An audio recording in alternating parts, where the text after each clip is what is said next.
All right, folks, it's another online dinner party. Of course, we'll be having all kinds of conversation around education and a number of other things during the course of this afternoon, and I'm looking forward to it. My good friend and new friend, Nancy Sulla, has joined us and has put together another powerful team of educators to talk about things that are going on the educational front. And we do know that a lot of things are happening in that regard. So I'm looking forward to having this great conversation with her and the other educators that'll be joining in this conversation. I know that I was telling the folks at the International Broadcast Media Network that we were going to have this conversation, and that it should be a very fascinating conversation because of all the things that are going on in the world revolving around education. As a matter of fact, just yesterday, there was a conversation about their fear here in North Carolina that there might be fewer students graduating and that there could be more falling behind because of setbacks brought on by the coronavirus pandemic and all of that. So there's going to be a huge gap in our students' path through education, is what Deputy State Superintendent David Segal told the General Assembly's Joint Legislative Education Oversight Committee on yesterday. These are going to be learning gaps that are going to take years to recover from. Without a doubt, as a parent, as an educator, it's obvious. So he definitely reported about 82% of the school districts have definitely reintroduced some in-person learning. As a matter of fact, I know that that's going on because I ran into a friend of mine who has got a student involved in the school system. I think the student is like around 7 or 8 years old, and they were actually feeling like that they might start talking to each other because they were over there dealing with trying to learn computers and all of that, and they've been doing that for a number of months. So definitely that's some of the things that are going on here in North Carolina. And as I've said, a lot of things are happening around education and things that are going on even with equity, because I do know my brother, having been involved in education and still involved in education, oftentimes talks about the gap that exists between our African American students and some of our other students, particularly with our male population. So these are all things that have been going on in the world even before the coronavirus, and the coronavirus apparently is adding to what is happening. So this is going to be a very in-depth and wonderful conversation. Of course, it's a dinner party, so we're going to have some fun with it as well, because I've also learned some great facts about my teacher friends that I have made and everything. So looking forward to that part of the conversation as well. But right now, I'm going to bring in my partner in crime on this whole thing, that being Nancy Sulla. Like I said earlier, I met her through our mutual friend, Sri Srinivasan. And of course, we have now done this for the second time. And who knows, we might try to do this as many times as possible, because we just love having these conversations, and education is a very vital part of all of our lives and everything, whether you're a young kid or whether you're an older person. Because I'm one of those people, and I think Nancy would agree with me as well, that we should always be trying to learn, no matter from the time that we're born until the time that we reach the end point. The education is something that we should be doing on a consistent basis. I know that I am always learning new things, even here in this platform. We're learning new tricks and new things that we can do and all of that. So Nancy, it's so great to see you again, and to see you here on the screen with me. So it is truly great to see you here. You and I are like twins separated at birth. You know, we just have a good time together, and are passionate about what we do, and also have those musical thread backgrounds, which are a lot of fun. So, you know, for a minute, I thought you were calling me old. You're talking about older people learning. So no, never. I would never call you that. I'm not exactly in the spring chicken category either. But, you know, I learned one of the things recently, because I had, as I was telling y'all backstage, I did have Thanksgiving with my mom, with my younger brother, and with my two nephews. And at one point, the older nephew, Julius, was handing me the video games, because apparently there's some video games that he's very much engaged with and enjoying and everything. So he was having me pick the characters. And as one of my friends told me, he was actually just wanting to beat you in the game. What I forgot to tell my friend Ray was that I'm smart enough to know not to play him in the game. So I just picked the characters and let him play the game. So I just let him pick the characters. That's good. That's good. So definitely, yeah. What did you think about what I mentioned earlier? And I do want to bring in some of our other folks, including the incredible Adele, as well as Shane. And I'm going to do that right now. But what did you think about what I mentioned earlier when I talked about the fact that here in North Carolina, there is concern around things revolving around equity, and the fact that not every student is able to have access to computers, or they're not able to understand quite all of the computers that are going on. So we've been in the middle of this pandemic since March. So we're now getting ready to cross about the 9 months mark and everything. And it has definitely impacted what educators are doing. And that is definitely a field that you are in with equity and all of that. So I'd love to hear your thoughts about how folks are reacting, how the various states are reacting, and what you're learning from your own interactions with the various school systems. Yeah, these are special times. And I began consulting with school districts, I don't know, decades ago now. So a lot of my energy has been around designing classrooms that build student engagement, empowerment, and efficacy. And what I was happy to see is that for our school districts that were running our learner active technology infused classrooms, when they switched to remote, the teachers, administrators reported, parents reported that it was not a problem at all for their kids. Like they just picked up and kept going. And so from that, I started thinking, all right, so what do we need to do in this remote world back in the spring? And just tweaked my framework a little bit. And what I've been saying to everyone is, we need to identify one way to teach. It doesn't matter if students are in school or at home, just one way. So one set of structures and strategies that work as well at home as they do in school.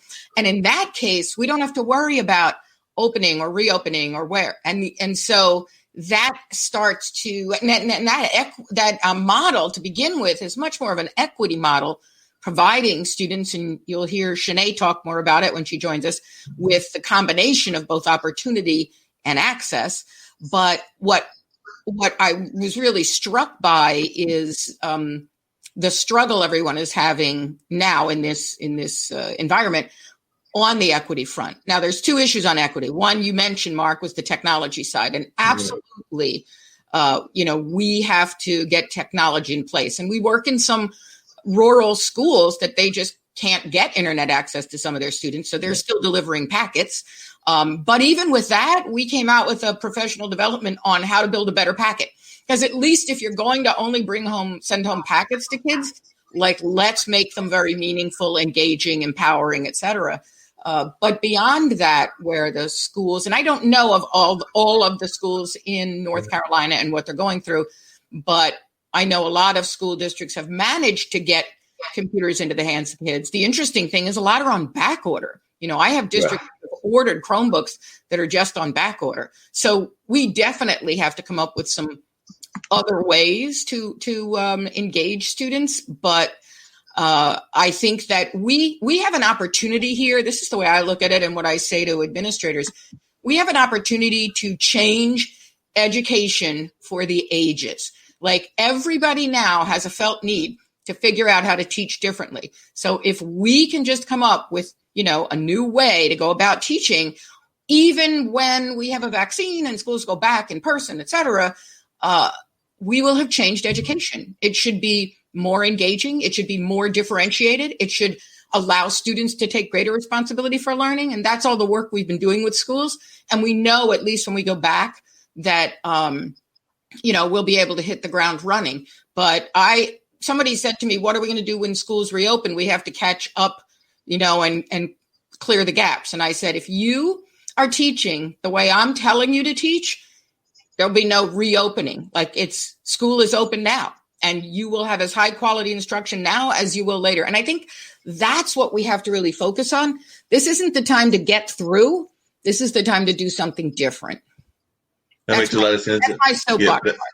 No, I appreciate the soapbox, and definitely I'm glad that you got on that and everything. And by the way, Amelia Van Larson, and I didn't catch the full name and everything, but she was saying that yes, we need to support and guide students in owning their own learning. And one of the things, and I do want to bring Shane into the conversation as well, but one of the things that I can tell you that one of our founders here, Nicholas Palveda, is always talking about, and even Kim, who's one of the founders of the IBM TV platform, is that they feel that sometimes that we're in an 18th century model with our education and not necessarily doing the 21st century things that we should be teaching. Like he's a big proponent of financial literacy and of learning a lot of other things that we're not teaching necessarily in our school system. So I was wondering if you could talk to our founders as well as others that might be listening about that and where the education leaders like yourself are with that, because they oftentimes bring it up here on our platform that they feel that we are like maybe 2 or 3 centuries behind where we should be in terms of our style of learning.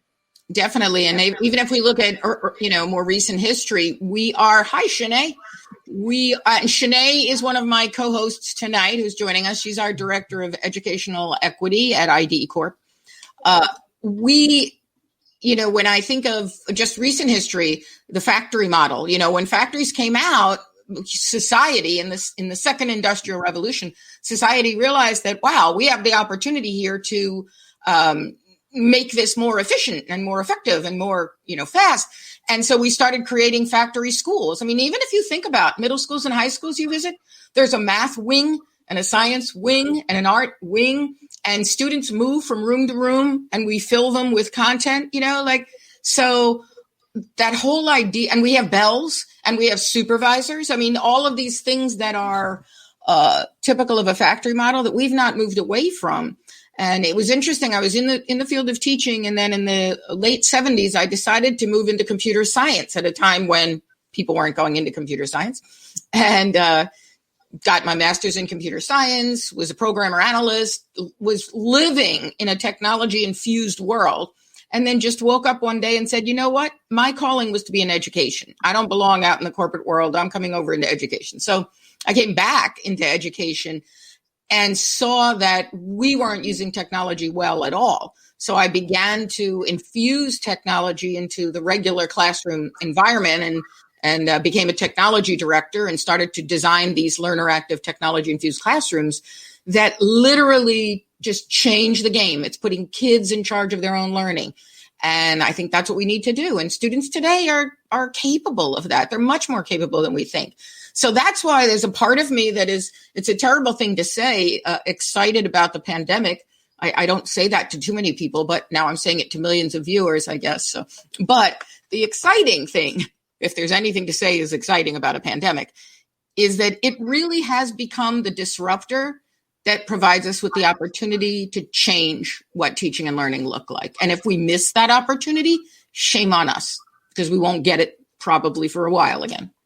No, I definitely agree with you on that. And I definitely want to bring Shane into the conversation. I also want to bring our other lovely host, Adele, into what's going on as well. But Shane, one of the things that I wanted to ask you and everything, and I mentioned it earlier in our initial conversation, was the kind of gaps that are going on even within our minority communities, because there is a gap between what's happening with our particularly African-American males and their graduation rates and things of that nature. And I noticed some of your talking points have been around that. So I would love for you to share a little bit about where we are with that and how it's impacting even what's going on with the pandemic. Because as I mentioned in the earlier part, here in North Carolina, there's been some reports of the graduation gaps could become wider because of what's happening here with the pandemic and the racial equity kind of conversations and everything else. But I'd love to hear your thoughts on this and where we are with it in that regards. For sure. I think, and to one of Nancy's points, I really think it's linked a lot to engagement.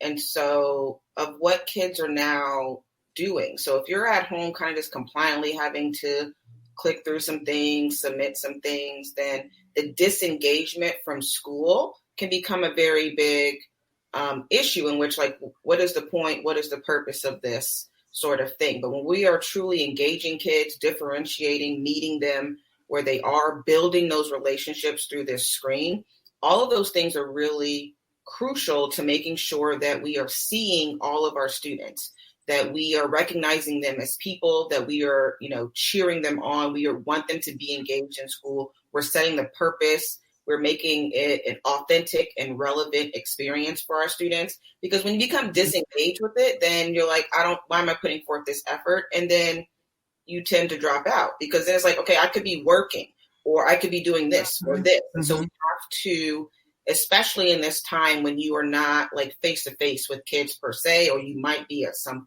sometimes you have to be much more intentional about how am I reaching all of my students? How am I making learning authentic? How am I making it connected to who they are, connected to what they want to do? What do our students want to be or do when they graduate from high school? What is their life plan? What is their plan a year from now, 2 years from now? Do they want to go to college, vocational school, go into the workforce, start a business?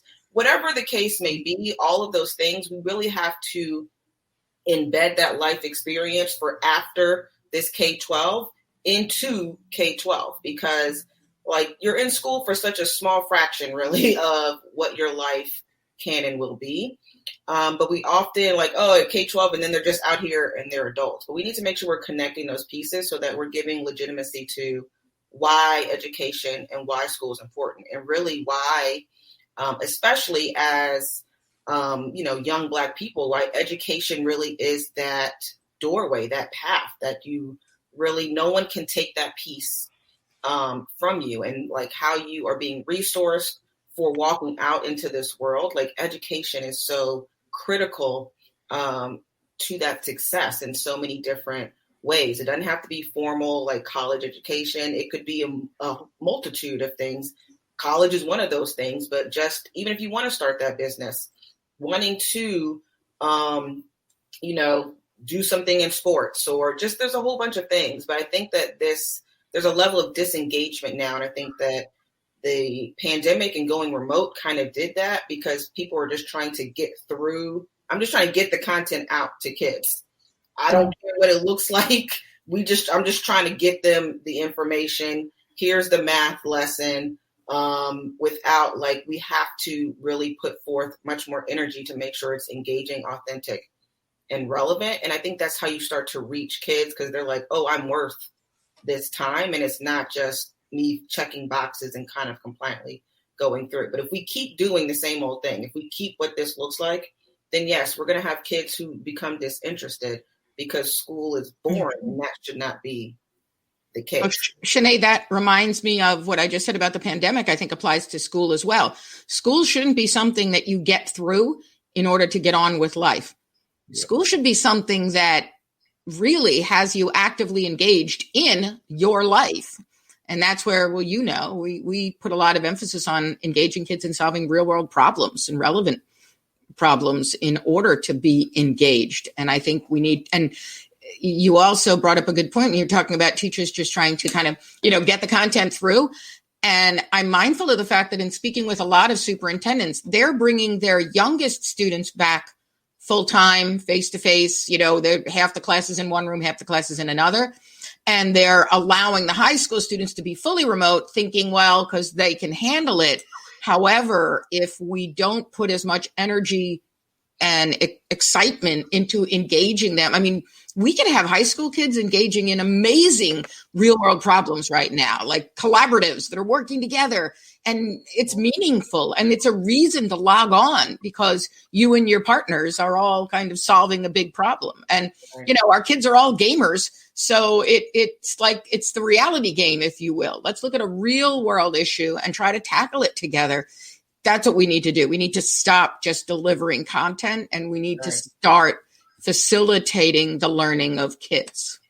And one of the things I was going to add to that, and like I said, I am going to bring Adele into the conversation as well. But we have a few other speakers this hour. We got plenty. We got lots of folks that I'm going to bring in. I'm going to bring Adele in as well. But one of the things I was curious about was that, do you think that we're doing a good enough job of engaging some of the other parts of the community? Like I said, I know that even here on this platform, a number of times we've talked about like entrepreneurs and other folks, and whether they were even before the pandemic being engaged enough in the school system, and even some of our musicians and some of our talent folks, whether we're doing a good enough job of engaging them so that folks can realize that they might be, after getting out of school, able to start their own business. But I don't know that they're seeing enough of those entrepreneurs in their own individual communities, whether that's New York, New Jersey, Texas, or wherever around the world, actually coming into the classrooms as much as they should. So I'll turn that over to you, Shane, and also I'd love to hear Adele's thoughts on that as well, because I'm thinking that maybe we're not engaging enough of our other community aspects on. So I'd love to hear you talk about that and where you feel things are going in that regard. For sure. Mark, though, you have to call her Shanae. See that accent on the E?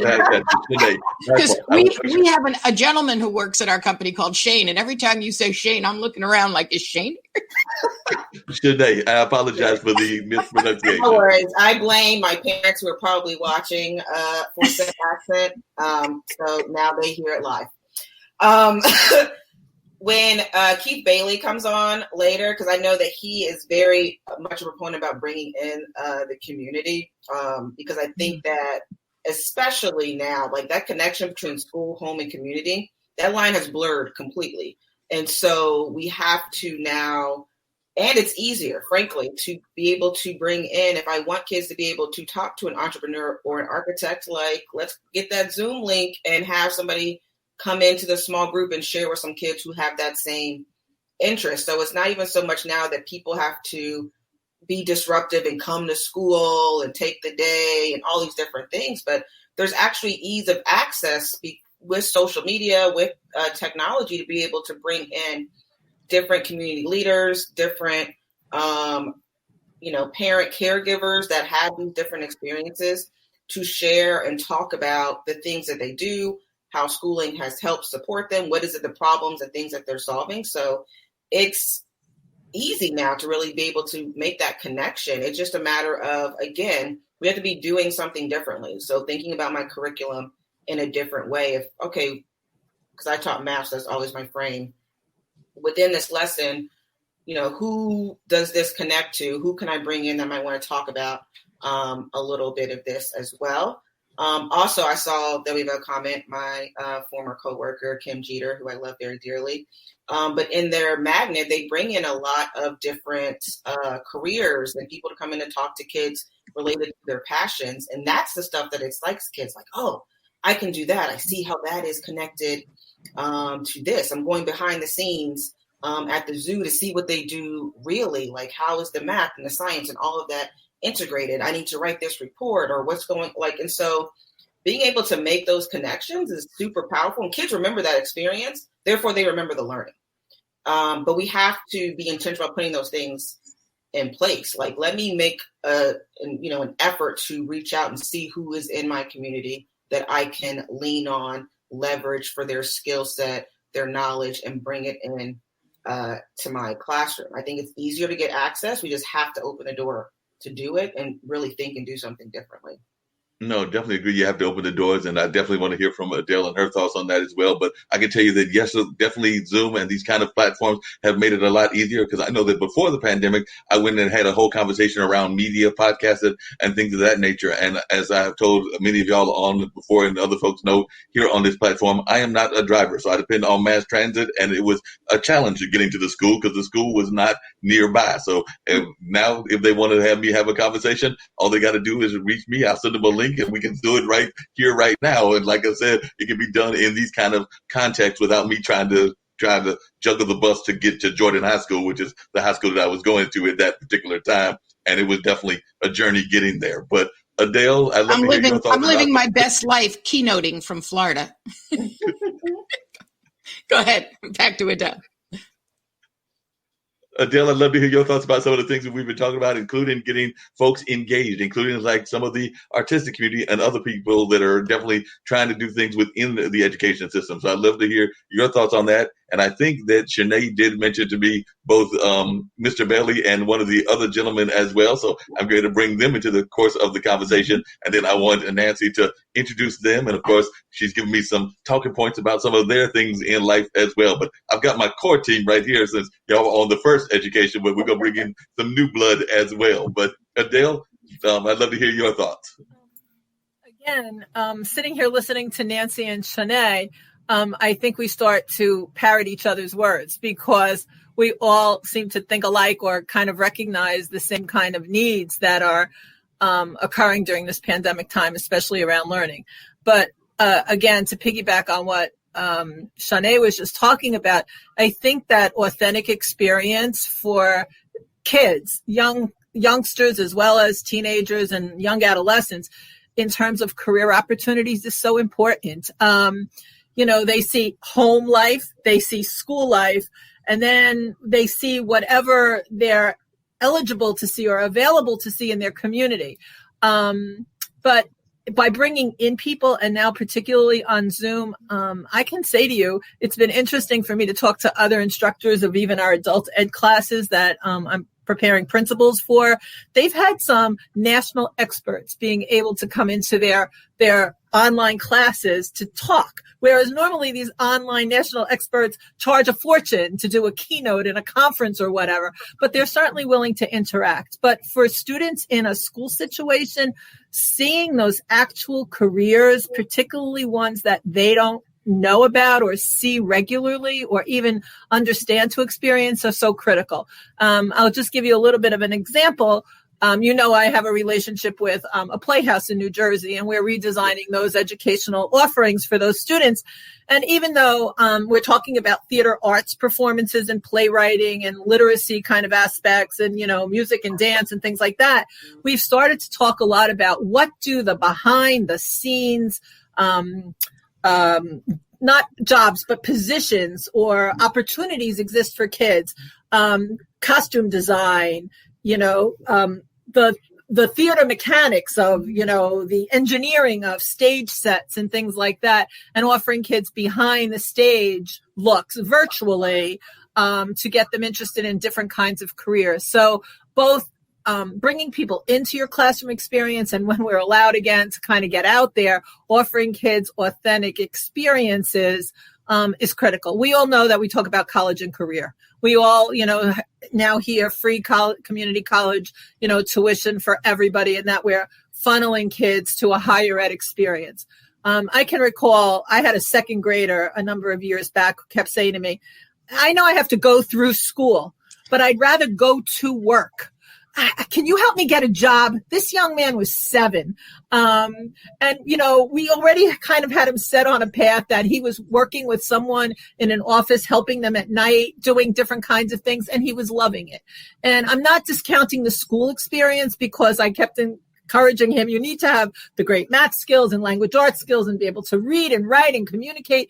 But he was already thinking in a different mindset of being either an entrepreneur or how do I get there? How do I get to be one of those people? Right, and, we were able to kind of guide him at that young age into areas that he would be interested in, reading books about different careers and things like that. So, a long time ago as well, I had a bunch of people coming into a middle grades experience. We had a federal court judge. We had a state senator. We had, someone who owns a Fortune 500 company. So the opportunities for kids to kind of interact and ask questions with those kinds of individuals is important because they wouldn't have that opportunity but for what teachers create.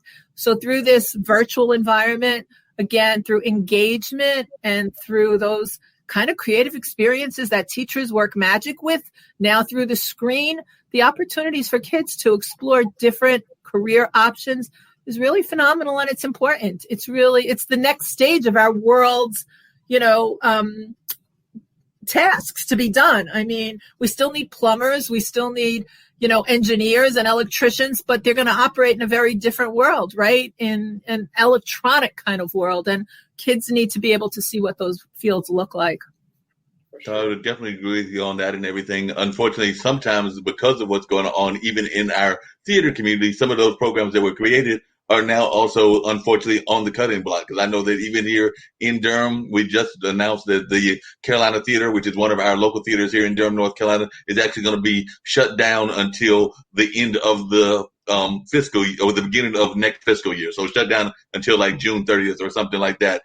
There is hope that they will be able to, bring it back earlier than that. But because of what's going on with the pandemic, but I know that Noelle James, who was involved in creating these kind of education programs within the theater, she is one of those folks that was laid off. So the whole future of what's going to happen with that is kind of in play right now, because right now there was a whole program that she had set up. A lot of folks were doing things like you were talking, Adele, where they were getting whole plays presented to them and getting them in their home environment. But now because of the state of that particular theater, and that's a lot of theaters, I imagine even there in New Jersey and New York, that those kind of opportunities are not happening as much as we would like. But hopefully there'll be ways that folks can juggle it and still create it, even if they've got to do it on a contract basis or some other kind of basis. But that is the other dilemma that we have happening, is that folks are being laid off in the theater world, which then impacts them being able to supply stuff to you educators. Yeah. But I did want to bring in Mr. Bailey, so I'm going to bring in Mr. Bailey, and Nancy can tell me more about him as well as Gary. So.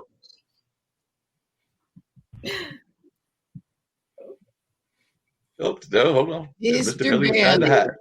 There we go. Mr. Bailey, how are you? Great. How are you? I'm all right. So Keith here is thank you. Keith is the executive director and the founder of PD, Math Science Technology Academy in South Carolina. And I know, Keith, I mean, what fascinates me too is that you also mentor entrepreneurs in Kenya. So I think that's very cool. So maybe you could weigh in. You've been listening. So what are some of your thoughts about instructional equity? And why you started PD. I think that's the power in your story too.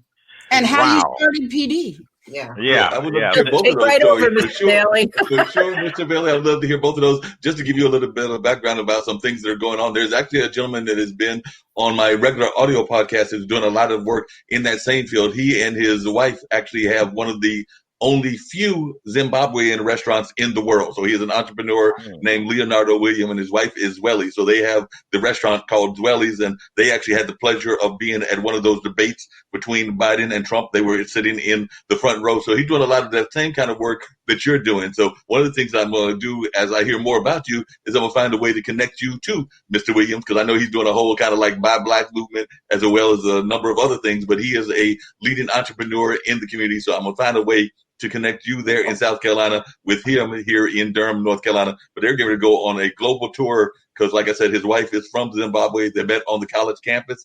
And then Shanae and Nancy and Adele, you'll get a kick out of this. When I was talking to him, apparently he got kicked to the curb the first time that he met his wife because he was already in a relationship. She knew he was in a relationship. He tried to step to her when he was in a relationship, and she was not having that. So she kind of like put him to the curb and everything. And several years later, they have met, gotten married, and are running a very successful business. But as he put it, and he was honest, he said he had to grow up. So even though he's a young man, I think in his 30s or maybe late 30s, early 40s, he had to grow up in order to actually get the queen that he needed in his life. So that's what he needed to do, was do some growing up. That's great. But Mr. Bailey, I'd love to hear your thoughts. Well, listen, I've been enjoying the conversation, and wow, let's see, where do I start? Because this is indeed not only a hot topic, but a needed topic, and getting to the opportunity to work with Shanae and Nancy, I think we were a little ahead of the game, really looking at knowing that there needs to be a change in education, particularly for the students we serve. And so I do serve as the leader of a rural charter school in South Carolina. And Shanae would tell you, there's never a dull moment at PD. There's always some great things happening. And I love it. I love it because I quickly understood that students are not the problem. Students that we serve, they are ready to learn. They come every day with expectation. And oftentimes we find that we may not be meeting that expectation. And they are honest and they are frank and they are candid to tell you, Mr. Bailey, that lesson or this structure is just not working for me. And so earlier on when we started the school to meet a need in what has been coined as the corridor of shame in South Carolina.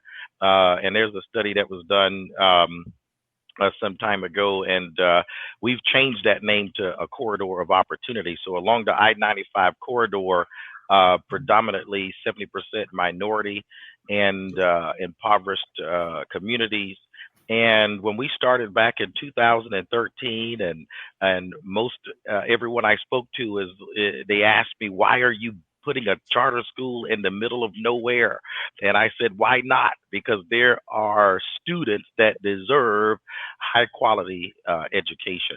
And fast forwarding to getting to meet IDE and Nancy, and then our good friend Shanae, really helping us to take what we felt in our gut that should be different about education, because the blessings of a charter school is you don't have to do it the way it's been done. And to have a charter school, it's saying that you are expecting that you're going to do something different and offer something different that's not being offered. But how do you do that? There's so many things you can do. There's so many options and things you could do. But one of the biggest lessons I learned with Shanae that she drilled into our thinking is that as a STEAM school, as we started a STEM as a STEAM school. And she said, Mr. Bailey, you have to understand that STEM is not stuff. It's a way of thinking. And that was just a mind shift for us. What does that mean? Because often you think of a STEM school, you want to see computers and 3D printers, which we have, and you just want to get gadgets and we spend money. But it really doesn't impact the students in the way that we want to impact them through critical thinking and knowing how to apply their learning to be problem solvers. And when we begin to look at how can we change our curriculum to expose our students to opportunities, we quickly found out that being rural doesn't have to be a deficit or a life sentence of death or doom, but they can cycle out through education. That education is the 21st century civil rights issue. We have to find a way to get quality education to all students.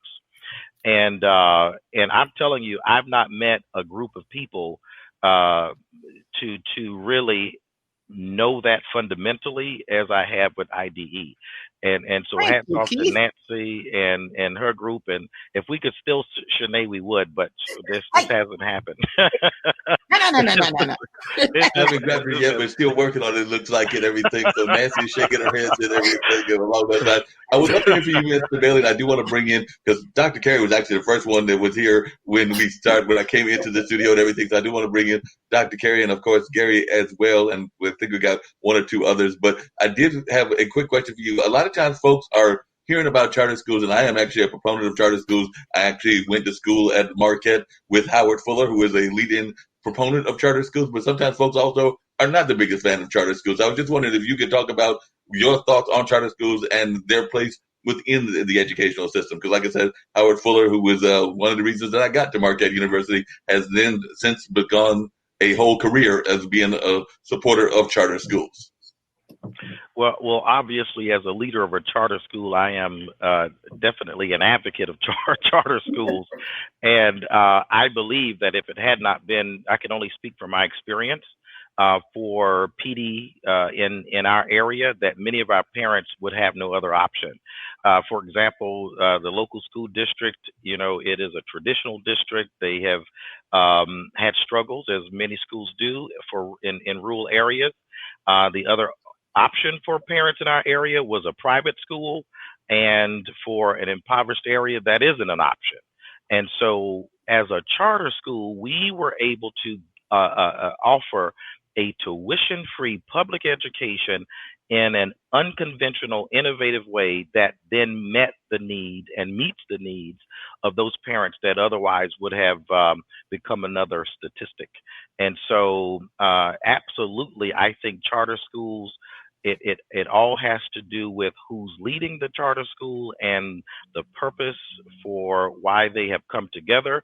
And I think parents, they deserve a choice, and that's what we've given to our parents. So, yeah, that part, Keith, that all kids and the leadership matters. Like, your why for starting is that is the power. For sure. Yeah. That's very much a good power. And by the way, we've been having some great comments from some of Nancy's friends and some of the other folks that are watching and everything. So I've been sharing some of them, but I wanted to share some of them to the screen and everything. So Tanya Basco was saying that love these thought leaders. Their focus on empowering students is so powerful and gives us all hope. So that was one of the comments that folks said and everything. And then we've also got one from Marissa Schamer, who said that they are definitely loving this. Let's listen to the kids. They'll tell us how we're doing. Their expectations of education shouldn't be higher than ours. I would definitely agree with that as well. Yeah. Definitely, that is a great quote from her and everything. And then Kimberly Jeter said, yes, the power of the tongue, the corridor of opportunity. So definitely was sharing that. And you mentioned STEAM, and actually one of our guys on the platform is Rakesh, and he has a thing called math and science. So he's trying to do it, but in another part of the world. I think that he's in one of the Asian countries or things of that nature. But sometimes folks are oftentimes fascinated by STEAM because they want to add extra letters. And if you could talk about what STEAM is, because a lot of folks know that the art is in there as well as engineering. But I've heard that it being spelled with 2 E's and 2 A's. Which, if you know spelling, that's not STEAM, that's some other word. But they've come up with another word where they try to add things. But I'd love to hear your talks about what STEAM is. But before you get into that, Tanya Bosco was saying that STEAM is a way of thinking. It's all about opportunity and access, and that she loved the comment, education is a 21st century civil rights movement. And I would agree with that as well. But I would love to hear all of y'all's thoughts on STEAM and the impact of STEAM. And then, like I said, Nancy, I'm going to bring in Gary as well as Dr. Carey. So Gary Dr. and Carey first. Yep. Hello, Gary. There's Carey. Like I said, Carey was with me at the beginning. She was the first one in the studio, but she didn't come into like number 6 in the whole stream. But I was feeling she was feeling a little left out, so she was the early bird to the camp and everything. So if we're doing that whole camp analogy and everything, she was the early bird, but we didn't bring her in till now. So Nancy, share who Carey is, and I'll also bring in Gary as well. Are you bringing in Gary at the same time, or we got Gary there? Okay. Hey there. So first of all, I think that we have to have a round of applause for Dr. Carey Gentner, who is just a doctor now, 2 weeks old. Is that what you are? Yeah, just a baby doctor. Baby doctor. and definitely I want her to share her research study, which was on equity and which was fascinating. And Gary is, I was just going to use that adjective old. I'm not going to do that. Gary. That's okay. Gary and Adele have run the streets together. So Adele, I'm going to let you give us more of Gary's background. Oh, sure. Gary is a wonderfully proficient and expert educator. He was a high school principal in Princeton, New Jersey, which is a prestigious town, and was there, Gary, right, 17 years as principal? About 16 and a half, yeah. Okay. He was a principal in Massachusetts and some other places as well. I counted up that he was like in about 7 or so different states before that. Covering the whole kind of, We're not United sure who States. He's running from, but it's who I'm chasing, Nancy. My wife keeps moving, so I just keep following. Yeah, his wife just accepted a position at is it Virginia Give Tech? Me the university. Virginia Tech. Right. So he's now relocated to That's where you Virginia, are. but we're still collaborating and working together on projects in New Jersey. Seems like the silver lining of the pandemic. That's right. Yeah, really. But I mean, this is not an educational tip, but I think you'd appreciate this. Gary moved to Virginia, sight unseen, bought a house online, having not seen it. So talk about risk taking and using the power of the medium during this time to accomplish a great new feat. Kudos to Gary and his wife. But yes, Gary's been teaching a lot of things with us in a lot of different places. And I have a specific question I want to ask of Gary, but first I'm going to ask Dr. Gentner. Whenever Carrie and I get together, we're like, Doctor? So I want to ask you if you could. I want to ask you, right? Shanae's going to be here soon, and then it'll be Doctor. Carrie, can you summarize in a few minutes, like what you found in your dissertation research? Because I thought it was fascinating. Nancy asked if I could, speak extemporaneously from my dissertation, and without slides, I have it here.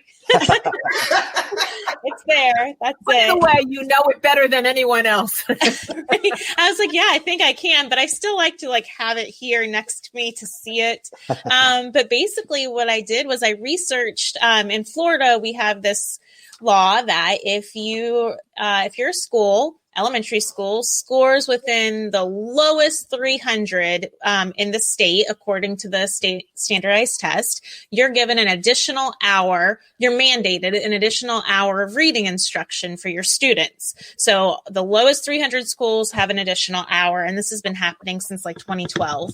And so I looked to see where those schools were. So my investigation was about geography, demographics, and then also the curricula. So I looked to see where these things were happening. And we have 67 districts in Florida, 33 of them have low 300 schools. And of those, 8 of them, whenever I did the statistical analysis, poverty was the second factor, only to the rate of minoritized students for predicting if you are going to be in those low 300 schools.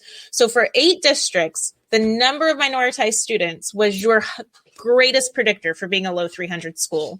So I studied the curricula used in those 8 districts, and I looked at the demographics of the districts. Not surprisingly, they were very high rates of poverty, high numbers of minoritized students, and grouped, so clustered together. So I did GIS sampling with that and found that there's some segregation going on, and also that the curricula that they're using is pretty biased and just not high quality. So one of the things that, for example, in every single one of the curriculums used, there were more animal characters than minoritized characters.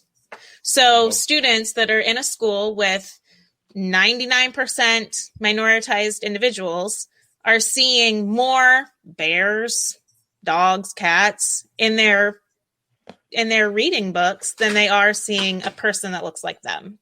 So hopefully, as I start publishing from my dissertation and doing some white papers and sharing this information with the school districts that are using these materials, we can enact some change around what kind of content our students are seeing.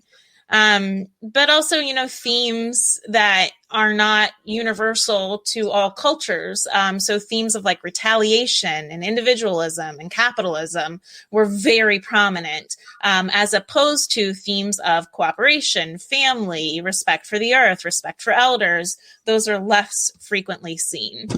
So it was definitely very interesting. It only scratched the surface. I feel like there's so much more to investigate. But one of the things that, as Keith was speaking, that I thought about, the good thing about charter schools is you don't have to go with what the district recommends. So in Florida, the district says we're doing, X, Y, and Z reading series. If you're a charter school, you can say, well, we're not. We're going to do something that's more appropriate for our students. So that is definitely a plus of the charter schools. So that's my dissertation in a nutshell. Thank you, Dr. Great. And by the way, and I do want Nancy, I know, got some other questions, as do I as well. But one of the things I was going to say is that, one, if anybody did not see that book, they need to have you lift it up again, because I know some folks that have done their dissertation, and that was definitely a big publication about the size of some encyclopedias and things of that nature. So definitely that was a lot of work that you put into that. But when you were doing that, I did have done, and mentioned it on this platform as well as some of the other things that I've been engaged in, have done work in the education field, but more as a grader. One of the companies I work with is a company called Measurement Incorporated. It's one of the leading testers in the country and everything of that nature. But as a grader, I'm going to tell you there are things that go on in the grading that I don't necessarily agree with, but I'm getting paid by them, so I just play by the rules, as they say, and everything. That being said, do you think that there's enough equity even in some of the test creation? I have my opinion, but I'd love to hear from the educators and whether that came up in your studies, because I do sometimes think that some of the students that might be, say, coming from an urban area, some of those questions might not be the same. And I also know that a lot of times creativity isn't rewarded by some of those education tests, because, a lot of times we're told to put those little creative stories that are wonderful poems and wonderful raps aside because they didn't follow the rules of what they were supposed to be doing, even though they might have had some of the most ingenious performances ever. Yeah, so it came up sort of in that, so I didn't look exactly at the test, at the Florida Standard Assessment, but the idea that I was going from was Louise Rosenblatt's theory of reading response theory. And she says that you have to first engage with a text aesthetically before you can engage with a text efferently. So you have to have like some connection, some felt need, some purpose to reading a text before you can then learn comprehension skills on that text. So if you're reading something that you don't have any schema for, any background knowledge for, your brain's working overtime to try to just make these connections. And then your teacher's also trying to teach main idea. And you're like, what? I can't even wrap my head around this thing that's going on the pages. Like, I'm trying to understand why there's a talking bear here. Like, I can't understand main idea right now. So if then what I'm thinking is, so Gloria Ladson-Billings writes about culturally relevant pedagogy. And quick shout out, that's my grand chair. So my dissertation chair, her dissertation chair was Gloria Ladson-Billings. So I feel like I'm like kind of like in a little family royalty here. So she, when she writes about culturally relevant pedagogy, then if we're bringing in culturally relevant materials for students to read, they're not having to work as hard to make a connection, and now they can learn those comprehension skills. So even though I agree the tests are probably biased, I didn't study that necessarily, but I'm guessing they are. When they go to read that, they already have those comprehension skills and they can start trying to attack that text. But if we can't even get them to aesthetically read in the first place, like we're already missing them at the very beginning. So I feel like there's these layers that we need to attack. And so if we can attack the curriculum first and then get to the test and then, up and up, again, blessings in disguise. Nobody would ever wish for COVID, but yay, we don't have to take FSA down here. So that's 2 years without standardized tests in Florida, and it's pretty good. Thank you, Dr. Denver, for ticking off the State Department of Florida in so many ways. And to Marc for ticking off his sponsor. So, Gary, I guess you're up next. I'll try I not to didn't pick mention anybody else. specific curriculums that were biased over here. That's a good one. Well, and Gary, I loved, a comment when you and I were talking about, one of the authors that you love, Paulo Freire, and him writing The Pedagogy of the Oppressed. How many of us have read the book? And Pedagogy of Freedom. So, Gary, weigh in on your thoughts on the instructional equity quest based on your immense background. Oh, thank you. It's good to be here. And Carrie, by the way, I saw Gloria Ladson-Billings yesterday.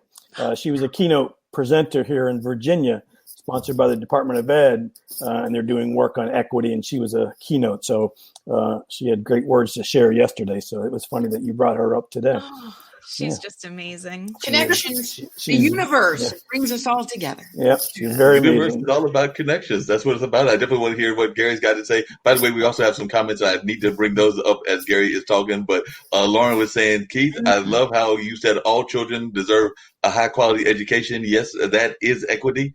And then Roxanne also had a comment, which is, wow, Dr. Gettner, those are some amazing facts. So they were already checking out your facts and things of that nature. And then we've got another one for Mr. Bailey as well. So Andrea Bailey, I'm thinking that might be somebody related to you and everything. Oh, wow. Mr. Bailey always teaches the students at the school as his priority. So definitely, it's always great when you got the support of folks in your life. And then last but not least, Lauren Frankenskin said that, Carrie, what a call to revise curriculum. So definitely I would agree that we need to revise curriculum. And we even talked about that in the early part of this whole conversation and things of that nature. But Gary, I'm turning it back over to you. Well, good. Thanks. Marc, I'll go way back to your comments about perhaps our instruction is a couple of centuries behind. I don't even think we have to go back that far, right? And talk about 20th century instruction. And that's where, Nancy reminds me of Paulo and the pedagogy of the oppressed. And the idea of a teacher standing in the front of the room and presenting to passive students is an idea that is 20th century, 19th century. It's well past. And so, as you were saying, 21st century should have collaboration. It should allow for critical thinking. It should allow for problem solving. And yes, no one would wish for us to be in this pandemic, and yet it does give us an opportunity to approach things in different ways. And so earlier in the conversation, someone was saying that if teachers or if we're simply trying to replicate that 20th century teaching and learning through this computer by, still handing and passing and giving information to students as they sit passively, that's the banking model that Freire talked about, right? And it's not what we should be doing in the 21st century. A pedagogy of freedom has students digging into problems and real world problems. I think it was Shanae was talking along this earlier that if we can't come up with real world problems, we're not trying very hard. So, and our students can come up with those problems. They can identify what it is that they want to study and they want to learn. And Carrie, that's some of what Gloria was saying yesterday. She was along that same line of, listen to the students and allow them to have this voice and what it is that they're concerned about, and as opposed to always the adults telling them, okay, here's what we need to learn and here's how we're going to do it. And so I think some of those structures can change. My mind actually often thinks in terms of structures, and the structure of kids going to school every day has been interrupted. It has been disrupted. And again, as much as we all miss that and want to be back and be with kids and be with our colleagues, disrupting that structure should allow us to step back and think of things and think of these problems in different ways. And I was thinking earlier, you were talking about engagement and how that happens. Yeah, if I'm trying to engage 25 kids through this Zoom, computer, that's difficult. But why does it have to be 25? Because somebody said, oh, Gary, here's your block of time. Here's your block of students. Here's when and what you have to do. But now we're in a different world. Maybe I don't need all 25 at once, but if we're working on a problem, it's just 5. And so thinking about engagement earlier, if I met with 5 teams of 5 on the problem that they were working on, they're probably more likely to be engaged and have that relationship with me and with each other. And we don't have to measure the seat time. We don't have to count the hours that they're here in front of us. And so those are some of my thoughts. It goes back to early in the conversation when you were talking about, the folks are worried about kids who were missing in schools, who are not logging on, who are not attending. That's the worry of a report that came out yesterday. The students who are engaged in schooling, they're still doing nearly as well as they were before pandemic. That's a national report that came out yesterday. But there's a large percentage, and it's our minority students, Black and brown students, who are more likely to not be engaging through the, whether it's remote or hybrid, whatever it might be. And so I think there are ways to do that. And I think there are ways to have the engagement. Nancy, just really quickly, this is for everybody on here. We are in here on the International Broadcast Media, a global platform and everything. So definitely, I'm always concerned about what's going on here in the United States and everything of that nature. But could you share some of the things that might be common to other folks that are watching that are from other parts of the globe? Because I do know that we have listeners and folks that are engaged that are in other parts of the globe that are facing some of these same issues. So I would love to hear your perceptions of some of the common things that might be happening both here, happening in England, happening in South Africa, happening in the various corners of the globe. So definitely, I would like us to definitely keep some of the conversation going with all the tremendous troubles that we're having here. But I do think that a lot of these troubles also happen in other parts of the globe. So I was just wondering if any of the folks here, and I'm also going to bring in 2 of your other guests, which is Joanne and Panoply. But I was definitely getting ready to bring them in and everything. But I would love to hear y'all's thoughts on how these conversations can be engaged in a global world, because we are in a global world. Even the issues that we're facing here in the United States oftentimes impact people all throughout the world. Yeah, I do think that, again, an interesting outcome of the pandemic is it has brought all of us in the world of education closer together. And, schools around the world have had to close. We're right now working with a company, working through a platform called Princeton Hive to design self-paced courses for teachers in India on remote instruction, because India is probably going to stay remote for a while. And so we've been talking with different people in different countries about, we're all really going through the same thing right now.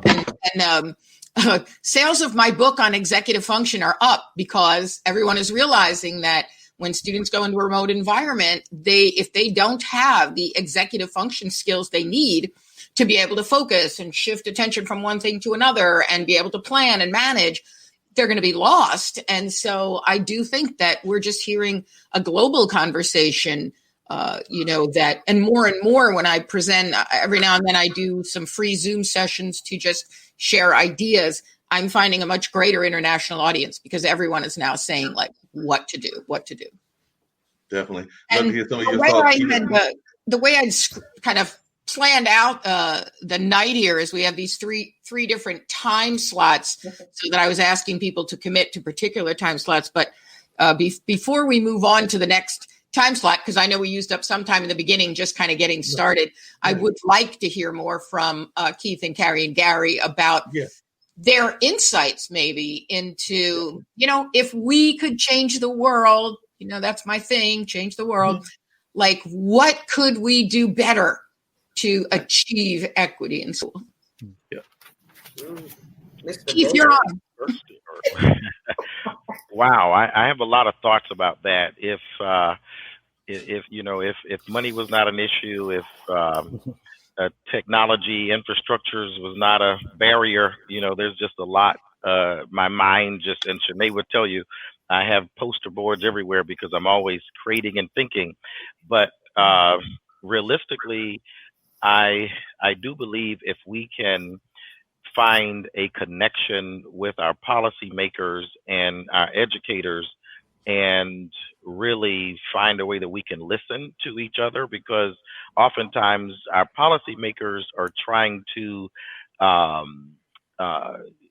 solve issues from one end, but not really understanding the journey to get there or the root of the issues, perhaps, if that's a way to look at it. And so I think that's one approach. How can we get the meeting of the minds, because oftentimes we have initiatives that are given to educators that we have to meet these expectations, but oftentimes we find it is counterproductive to what's actually happening on the ground. So that's one thing. The other thing is, how can we listen? Because I used to say this, and I'll stop talking because I would like to hear Gary. I used to say that we have to be the voice to the voiceless. And so that could be offensive to those who may say, what if I can't speak? And so it was really an analogy, but I think everybody is saying something. Is more so, how do we develop the skills to listen?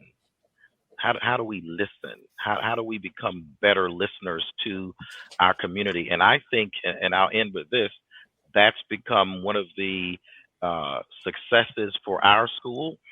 Even though we are a small school and we have limited resources, the ability to stop and listen to our parents, our students, it has allowed us to be ahead of potential issues if we had not listened. So how can we change and allow students to cooperate with their learning and collaborate with us in building a learning model that works for them? Personalization, I think, is really where it's at. So those are my thoughts.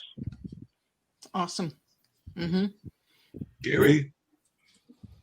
Wow, a lot to think about. And I'm just pulling together all the different ideas and thinking about slowing down, right? Before the pandemic and when I was a high school principal, we were on the treadmill. It just kept going faster and faster and faster.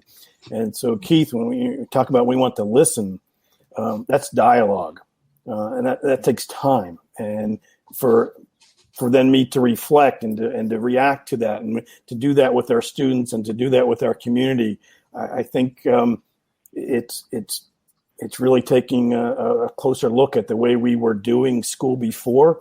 And there were many of us trying to make changes then because we knew it was, we were just grinding and students there was no joy in the work. They were doing well, but there wasn't joy in the work. And so thinking of ways to bring back that joy. And I think what this pandemic is also teaching us is how much we need each other and rely on each other. And it's not, education's not about an individual, and it's not about me doing well on the test and me doing well and going off to a great college. It's about us, and it's about all of us as a community working together. And I think we're seeing that, and I think we're seeing examples of that in these difficult times. I think people are noticing how much schools do.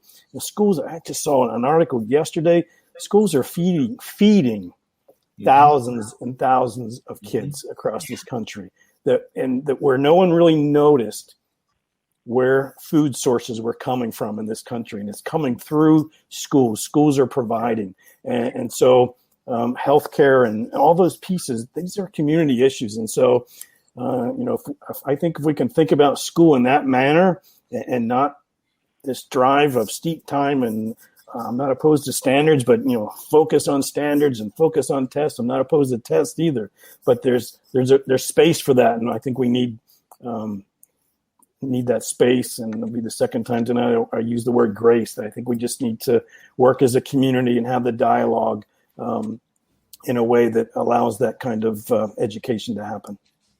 Gary, when I was a young teacher many years ago, and I was teaching middle school students math, and none of them had passed the state tests. And, and I was trying, I was a new teacher, so I was trying, okay, everybody take out your books. Who nobody has a book? Okay, take out a paper. Nobody has any paper. How about a pen? What do you guys do all day in school? I was like, what am I going to do? So I said to them, look, tomorrow I want everybody to come to class. No books, no pen, no paper. Just bring your bodies to class. So, of course, they all showed up. Right. And I had the chairs in a circle. And I said to them, this isn't working. I'm a new teacher. I want to keep my job. In order for me to keep my job, you have to pass the state tests. You need to pass the state tests and need to, be able to have these skills in life. So how are we going to make math class work? And they said oh, Ms. Sulla, math is so boring. So I said, all right, well, what are we going to do about it? And then they finally came up with the idea that, well, maybe if we did projects. So I said, all right, I'm going to do projects. We're going to put together projects. So, had not heard about problem-based learning, but was kind of inventing it over parallel universes, I guess. And started coming up with these real world problems that the kids solve. My kids were so engaged, so excited, so in. And what was interesting is when the state test came, all but one passed it. And so my principal brought me into his office and said, so your kids did very well on the state tests. And I said, well, thanks. I'm very proud of them. And he said, yeah, so tell me, did you cheat? You cheated, right? And I said, I didn't cheat. And then he said, well, maybe you walked around pointing and saying, just check that answer again. I said, no, I sat up at the desk. I, was watching them take the test. They didn't get any help from me. Maybe they just know the math. So he said, well, how is that possible? So then he said, well, your class outperformed the regular ed kids, the rest of the school in percentages. So how did you teach that chapter? And this is one of the favorite moments of my life, because I said to him, oh, I didn't get to that chapter. So literally, think about that. I did not formally teach percentages. My kids outperformed the rest of the school. And I said, you know what? I'm a percentages kind of a gal. If I were in my happy place, I'd be in a casino at a craps table. And so I feel like because I engaged them through real world problems, because I listened to them, because I let them redesign the class, they always had a felt need to learn. And they were asking me, well, how do you do that? How do you do that? And I'm sure in my facilitation, because I saw my role as, I like to say, curator and facilitator, which, I think is so important. And I'm sure I would ask kids, well, what percentage of the time would, and then they would say, well, how do you figure that out? What does that mean? So I think it's, I did that in the 70s. And I really think we need to just remember today that, as you said, if we listen to the students, they can probably design a better learning environment than we have, No doubt about that. And by the way, we've got some more comments, including one from the IBM TV family and everything. But before we get to that, Rowena McNally was saying, thank you, Gary. We are lucky to have Dr. Sulla. She is the guru of real world, authentic problems and projects. So definitely give you that kind of notice and everything. And then Kimberly G said that 2020 in its entirety has given teachers so much real world situations to connect to content, data collection, graphs, democratic process, etc. And then, like I said, our folks over there at the International Broadcast Media Network were saying that they are enjoying what we're doing, and it is a very cool dinner party here. So they are definitely enjoying this, and I know that they oftentimes do talk about these issues even on some of their other programming, because as I've mentioned a couple of times, they are feeling that we are behind in what we should be doing in terms of creating, and it's not just in education, but in a number of things, creating 21st century, having 21st century problems, but 18th century solutions or 17th century solutions. And that's in a number of things, not just in education, but in a lot of aspects of the world. I think that they might even argue that some of our things in medicine might even be going in that regards as well. So definitely we've got to find a way to get back into the more modern time. But definitely, I agree with them that there is a great panel, and I know that we've got some other folks that we want to bring in as well. But definitely, I agreed with everything that y'all have said. And by the way, as I've told Nancy before, I do come out of the world of education, not just that testing company that I've done work with, which I understand we might be having a project coming up in next year, but it'll be a smaller one. But there may be some work in testing coming up because a lot of folks have not been doing testing, but there are some states and some situations that there may be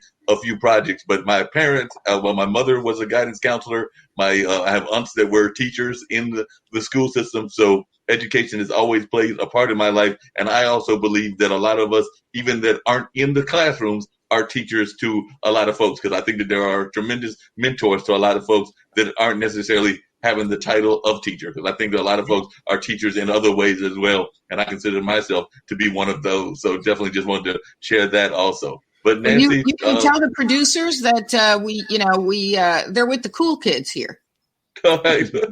And Carrie, as we close out the 4:00 hour, although I could stay on with you guys for 3 hours, but you get the last word, Carrie. Oh, well, so when Keith was talking about policymakers, right, and really engaging with policymakers to change. You said her favorite word, policy. I love policy. Policy and curriculum. Love it because I'm cool. So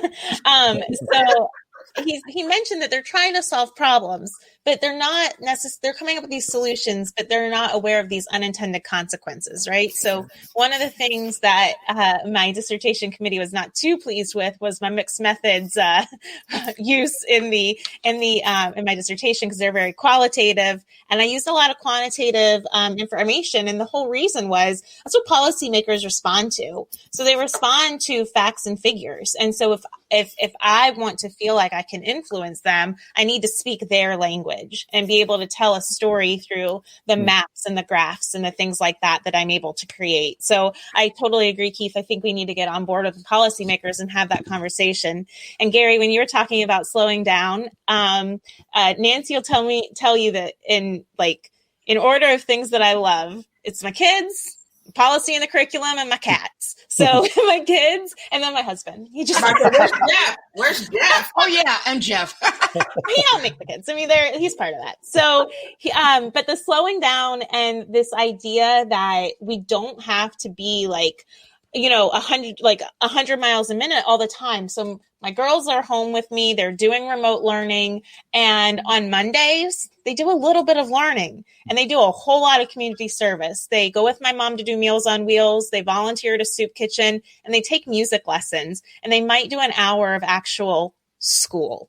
Right. And and they're happy, and I'm happy, and it's working. So I love the idea of slowing down. It's been a good, just calming thing to happen in our family. So again, these things that we're able to realize now during the pandemic, I hope it's things that don't go away later on. No, I agree with you on that. And Dr. Carey, just really quickly, I did want to say that the one of the people that's a founder was asking if you knew somebody. So I'm going to bring up their question and everything, if I can find that particular remark. But they were asking if you knew a particular person and all of that. So I'm trying to find that particular quote and everything. So They were asking that within the chat if you knew a particular person. But I will tell you really quickly that one of the things that they always talk about, and that is our founder, or one of the founders, Kim Calhoun, she's also a policy wonk as well. So she's oftentimes bringing up policy all the time in the course of our conversations, whether it's around media, whether it's what's going on here with this network, or a number of other things. She's actually been involved in a number of things around abuse of women and things of that nature. And she's a big proponent of us having conversations around policy. So she is definitely a big fan of those policy discussions. So I definitely know that she is a longtime supporter of these conversations around policy. So just wanted to let you know you do have a fellow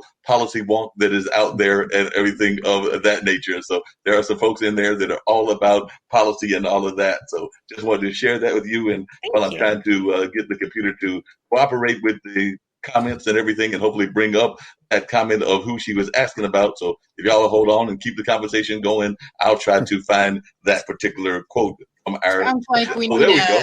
I think I found it. Oh, that's not that. Here we go. She was asking about whether somebody knew. Does Rowena McNulty know Carlene McNulty? Rowena McNulty, are you still watching? Rowena said not yet. Not yet. Not yet. She just text. Not yet. No, I can see the comments on this side. Oh. I see where the comments are. Oh, how cool. She's like, oh, now I see it.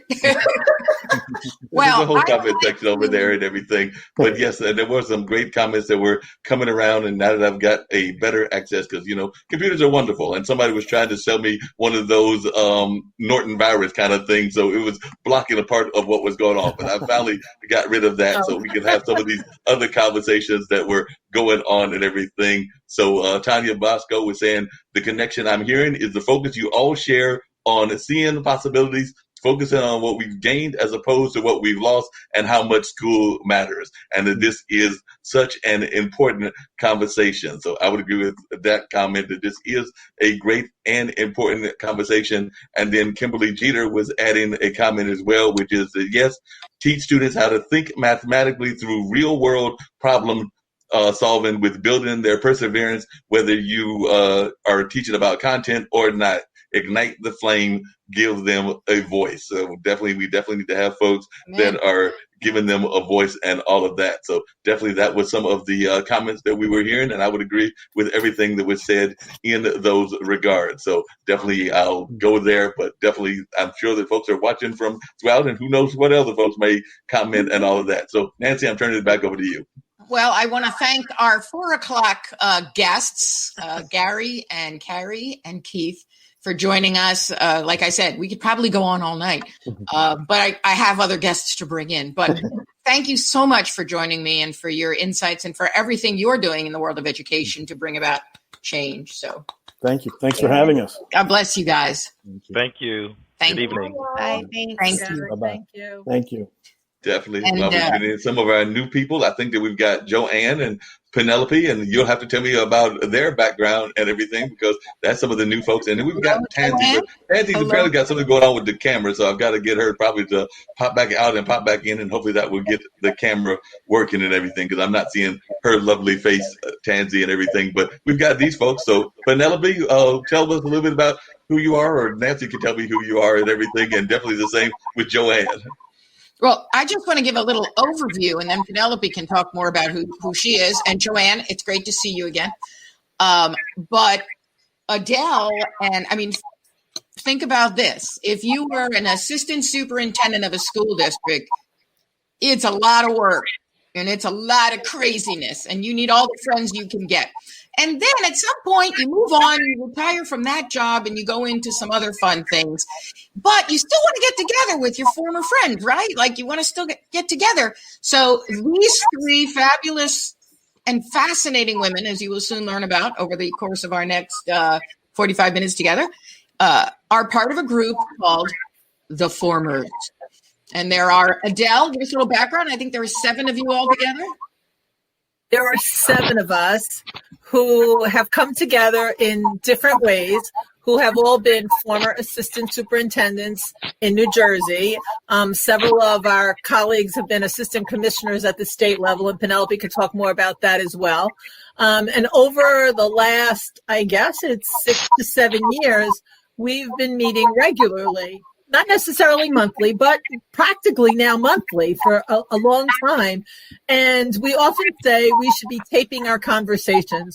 We solve all the problems of the educational world. We think we have some strong opinions. We think we bring some knowledge and some wisdom and some insight. And we also recognize that we were really fortunate to have met each other at different parts of our careers, we might have come together at certain parts, have spread apart, not always had contact with each other, but kind of gravitated back into this group.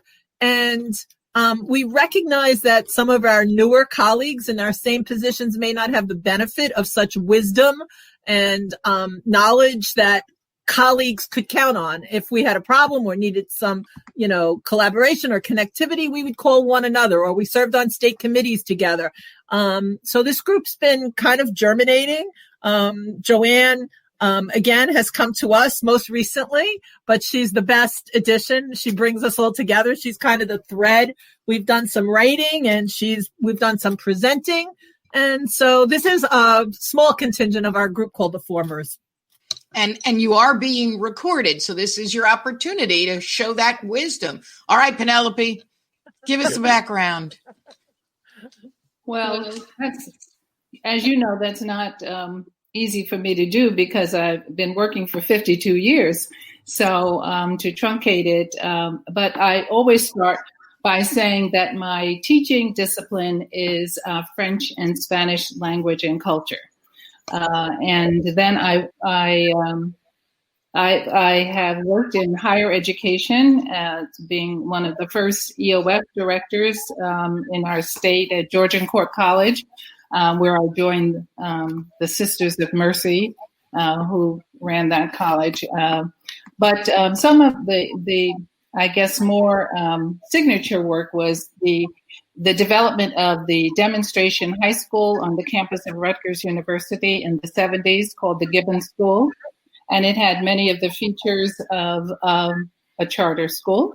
It was a small learning community that was to be a demonstration model for Rutgers University following the civil disturbances that had happened in the city of New Brunswick. And then about 15 years later, I created another new high school in the city of New Brunswick, which is the Health Sciences and Technology High School, where students' curriculum is articulated with their service work with Robert Wood Johnson Barnabas Hospital. And that is the only high school of its type in the state of New Jersey, on the campus of a teaching hospital where the curriculum brings students in direct contact with healthcare providers of all levels. I was assistant commissioner and you did that little gig too. Yeah.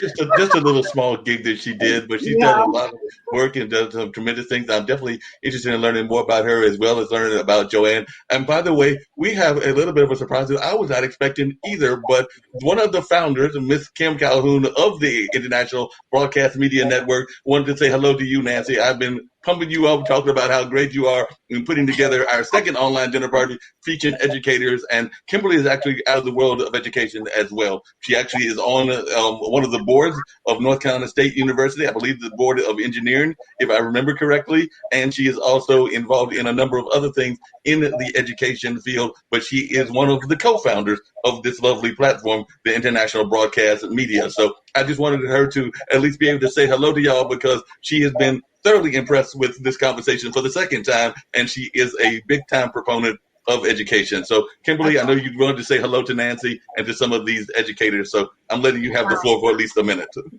Well, thank you, Mark. And I am so honored to be in this room. Like, these are some very big influencers in our community. And thank you for allowing me to join. You ladies are not just a voice for the community. You're a voice for women. You're a voice for minorities, for people of color, for people who struggle. And I just want to thank you for your efforts. Well, thank you for the platform. I just want to listen. So, Mark knows I love to do this. I actually want to sit in this room and listen.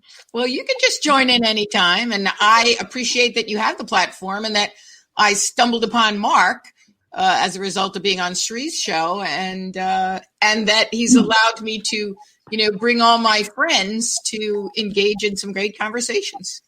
Oh, isn't Mark great? Like, so he's the Batman. You know how you got to have your superheroes, and he just comes in. I'll go, Mark, I need help. He never runs out of good conversation. He's so diverse, so wonderful. He is got this big heart. Mark, you're here, but he's got this big heart for the world. And to have somebody in our IBM TV family, and you guys being a part of this, is just heartwarming. And each and every one of you, your voices are being heard, and you might not know this, it's being heard around the world.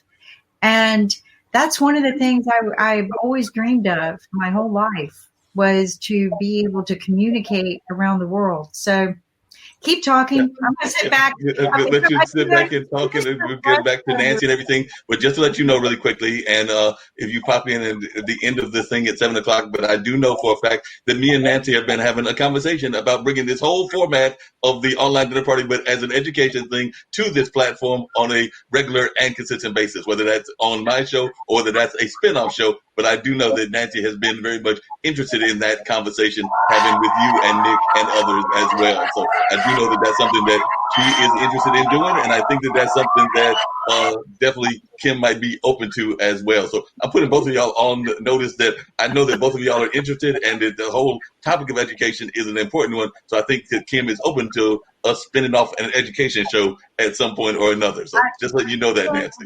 We are about the 17 SDGs, about bringing awareness. We're also a platform that's very rare and unique. We're allowing people with awesome quality content, whether they're minorities, disabled, or just regular people. We're giving them that opportunity to have distribution, which is very, very rare. I mean, I worked in the world of PBS. We were launching our TV show on CBS, and I decided, you know what? I'm tired of the way they work, the way they treat people.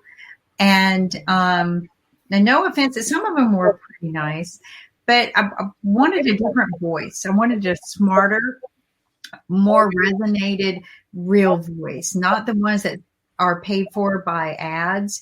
And I don't know if you noticed this, but during COVID, there was a lot of what you would call misinformation. I receive a lot of white papers and a lot of documents. I'm a scientist as well.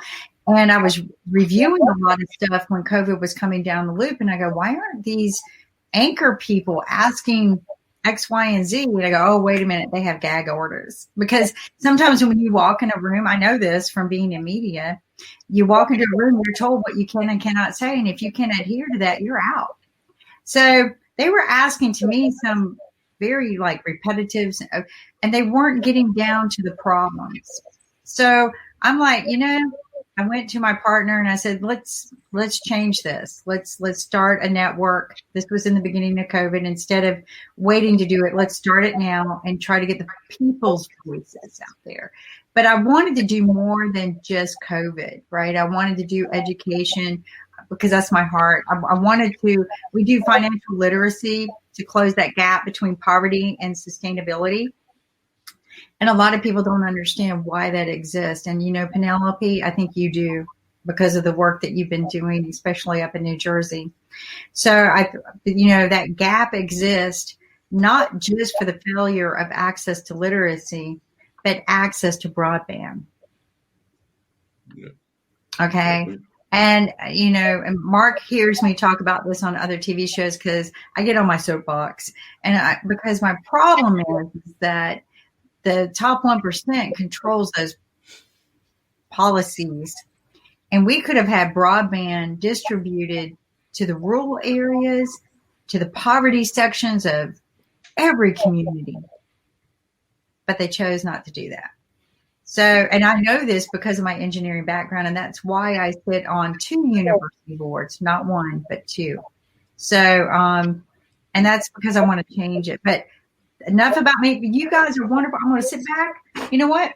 I'm unfortunately, I'm not dressed. I am so sorry. I apologize because I'm usually dress code, but I just finished my physical therapy, my other therapy. And I Good one. To women. And did you guys know Did you guys know that all the countries where women run the country, they are not suffering from the high COVID mortality rates and high COVID infected rates? Did you know this? I did not know that. No, I didn't know that. So I report on it every day. Yep. That's pretty cool. We have a daily news show every day, more about now we're changing it.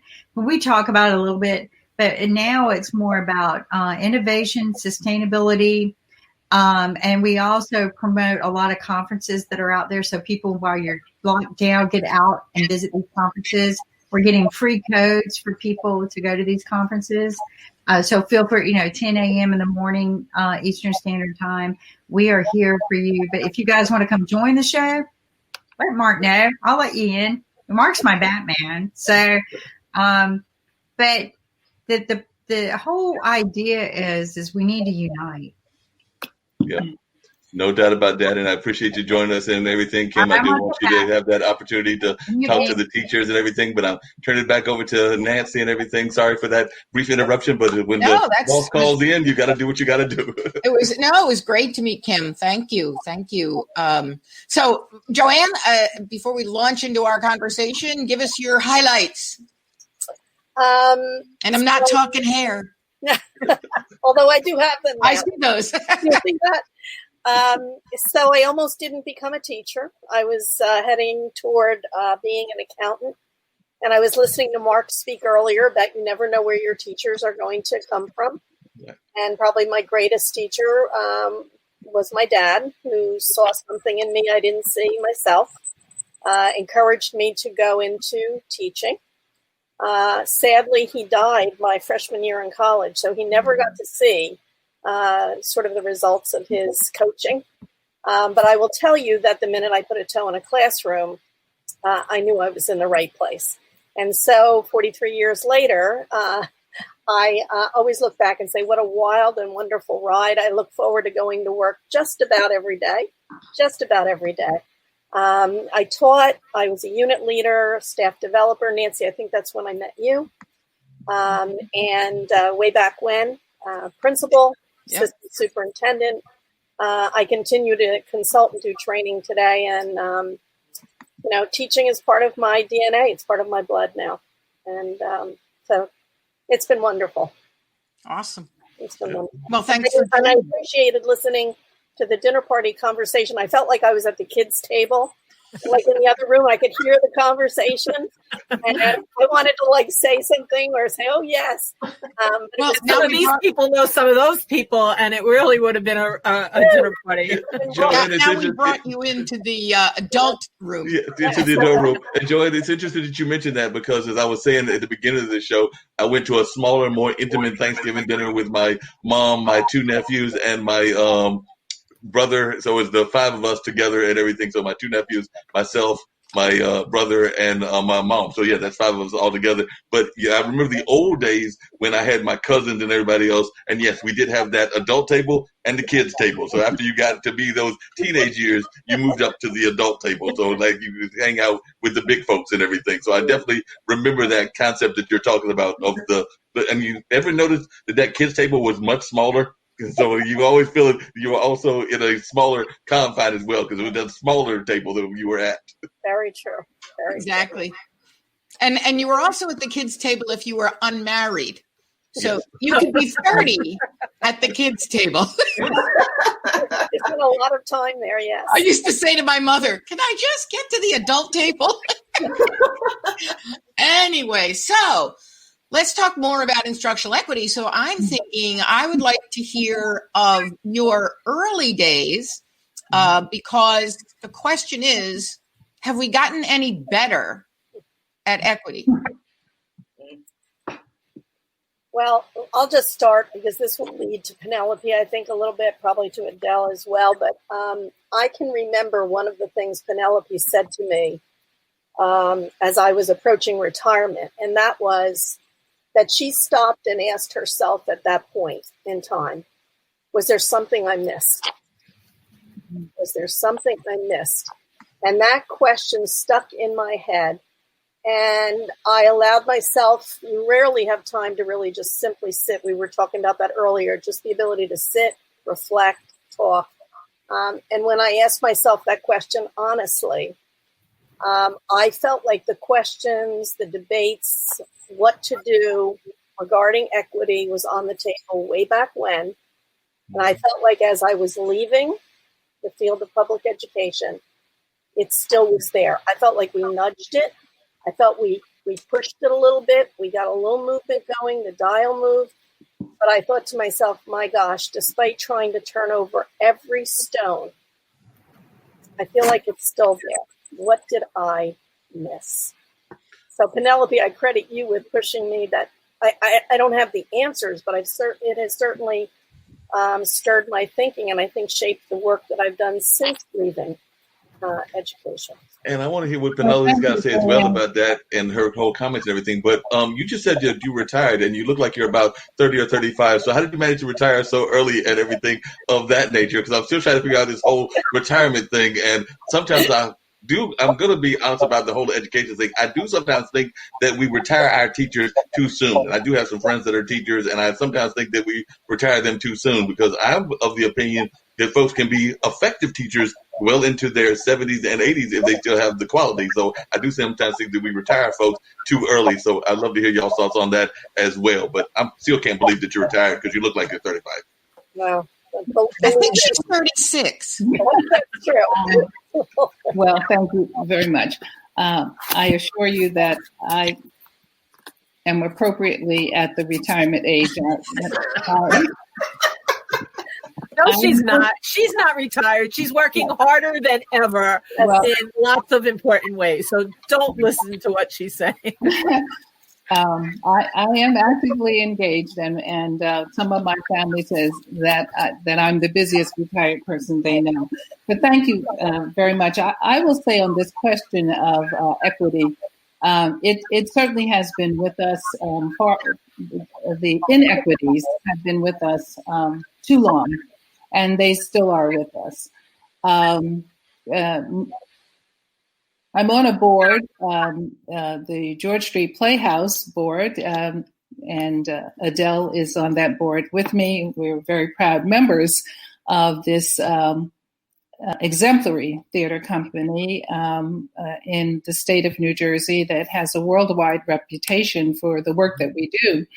And we have very boldly moved into examining how we contribute or don't contribute to equity with the work that we do. And one of the things that we did was the Education Programs Committee, which Adele chairs for us, read a recent report that was written in 2017, and it describes the segregation of the New Jersey public school system. I will tell you that as a youngster, the first school that I went to was in the city of Asbury Park, and my former friends know this story. And I walked through a door that said colored boys, colored girls in the 1950s. Then shortly thereafter, the Brown versus Board of Education national decision came down, and all schools in the continental United States were to desegregate. However, the state of New Jersey didn't fully do that until we came into the late 60s. New Jersey was one of the last states, and the towns of Englewood, Princeton, and Asbury Park were among the last to fully desegregate their schools.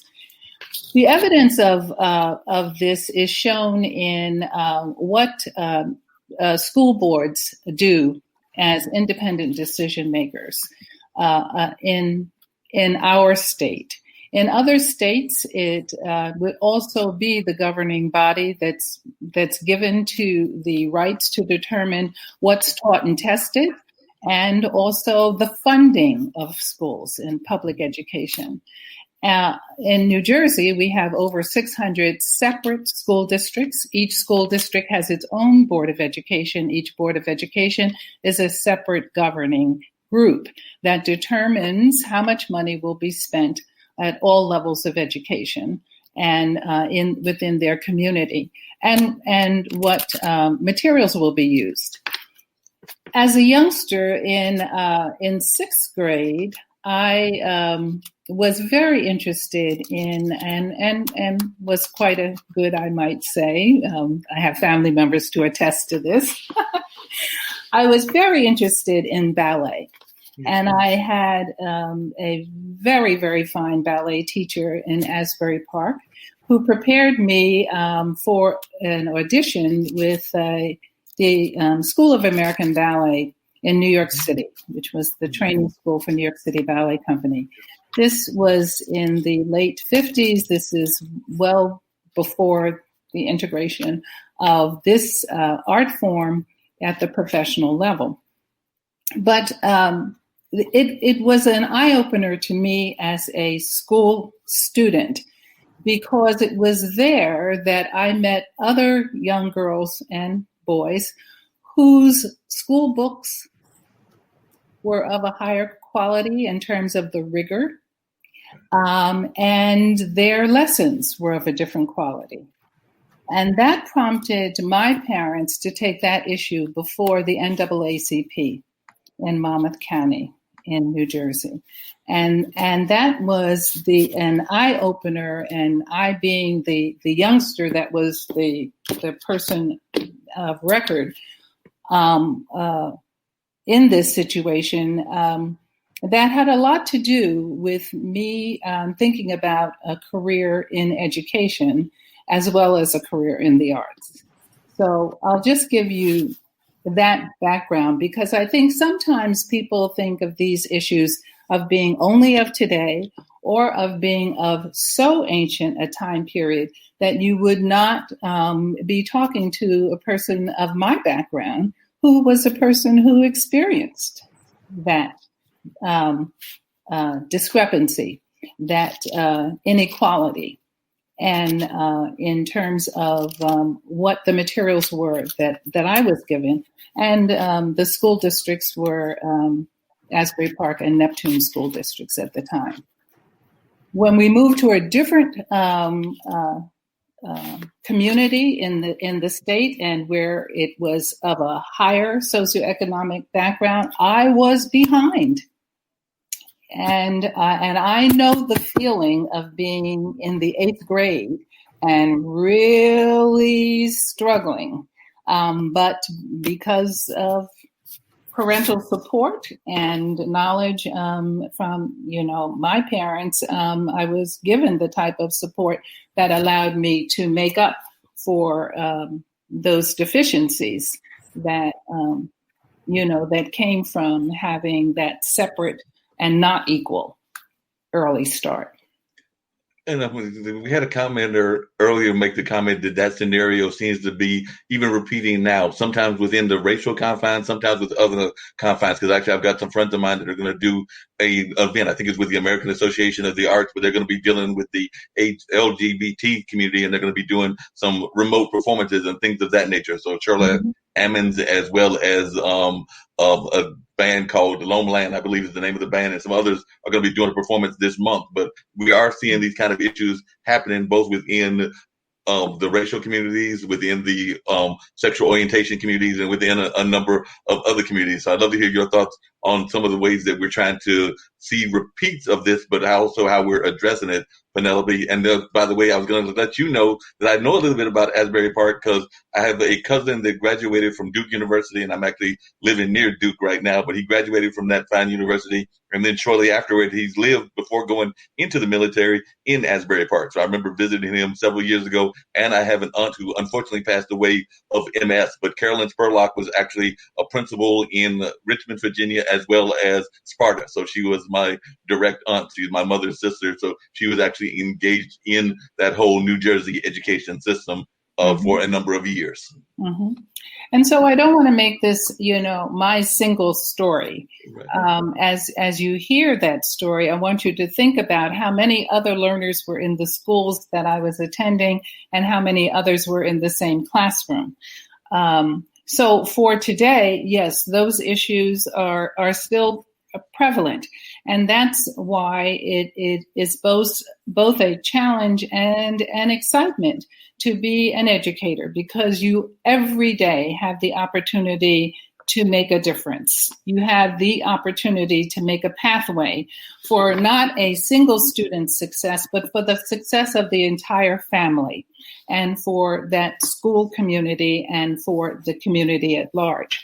The look-fors today are indeed, first of all, the quality of content knowledge of each teacher. Whatever it is that teacher is teaching, what is so very important is they must know their content well so that they can diversify their delivery of instruction. So they know it well enough to not have just one style, one methodology, because you have learners with different learning styles, and you have the opportunity, when you know your content well, to inspire youngsters to want to learn the toughest content. So the classroom teacher is really the point of inspiration for each youngster and for that family. And the classroom teacher defines education throughout the learner's history. The next is, what tools are we providing for those teachers? What's the quality of the classroom environment? How is it dressed for success? Is a phrase that I love to use. So what do you have in your hands beyond a single textbook? And do you have the appropriate materials if you are teaching in a specialty area? So for instance, science education, it is important that a science lesson really be a lesson of exploration, of inquiry, where students are encouraged to manipulate material and information. The same is true in my content area of world languages. It's so important to romance the learner into understanding of another language, another tongue. And the romance comes through the use of music and through the use of literature, through the use of costumes. And by costumes, I mean native dress that you bring in into the classroom. The whole idea of making their world larger is the value there. So dressing for success and how that is shared in the learning community within the school. That, to break down this concept of when I go into my classroom, I close the door and it's my world. No. Faculty members need to be listening to one another, sharing techniques, sharing celebrations, and informing one another of how they are making breakthroughs in pathways. When I was the principal of these two schools that I talked about, I was a teaching principal. And in my inspiration, when principals today say, we're too busy, we can't get into those classrooms. If you're not in the classroom, you have no way of really having an assessment of the connection between the design and the delivery. And if they're not connected, then you don't have magic, you don't have inspiration, you don't have true learning going on. So one of the advantages of teaching was that you knew your student body. And so you struggled the way other teachers struggled. I wasn't successful with every learner, but when I met that learner that I didn't have a connection with, I found out what teacher did have a connection with that student. And I found out how that teacher talked or what it was. And sometimes I would just ask a colleague to say, well, can you please talk to to student X, and see what the breakdown is. So this sharing, this community of learners begins with the community of the professionals. I can go on, but no, you covered a lot of everything. Joanne an opportunity because that's why we learn more about Joanne and what Joanne's got going on and what some of the surprising things that she found even in the education system herself. So I'd love to hear that. And one of the questions I have for both her and Penelope is I'm a big lover of books. You'll see that I've got a bookshelf behind me. So I want to know what those books are behind you and if there's a particular book that I need to know about that's got an amazing book that I need to have on my bookshelf. I've got a couple of bookshelves, but I need to know if there's one in that collection of yours. So Joanne, tell us something that you've got going on that you've learned education-wise, and if you want to share some books with our listeners, I would love to know those books.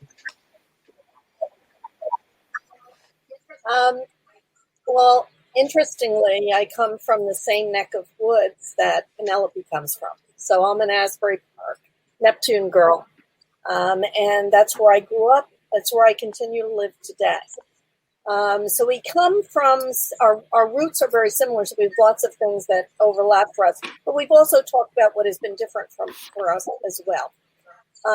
So I tell you that because I've shared with my friends, that I really, truly believed and held in my heart for all of these years that I sort of had this notion of being a very unbiased person who was able to look at things through the lens of equity. I believed that about myself.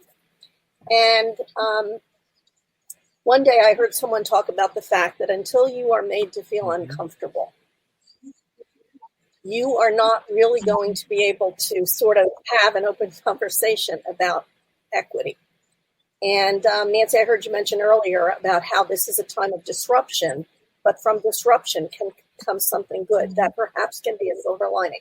I keep hoping that part of that disruption that we're in the midst of is beginning to make us uncomfortable, and that will take the time that this period affords us to sort of take a look inside.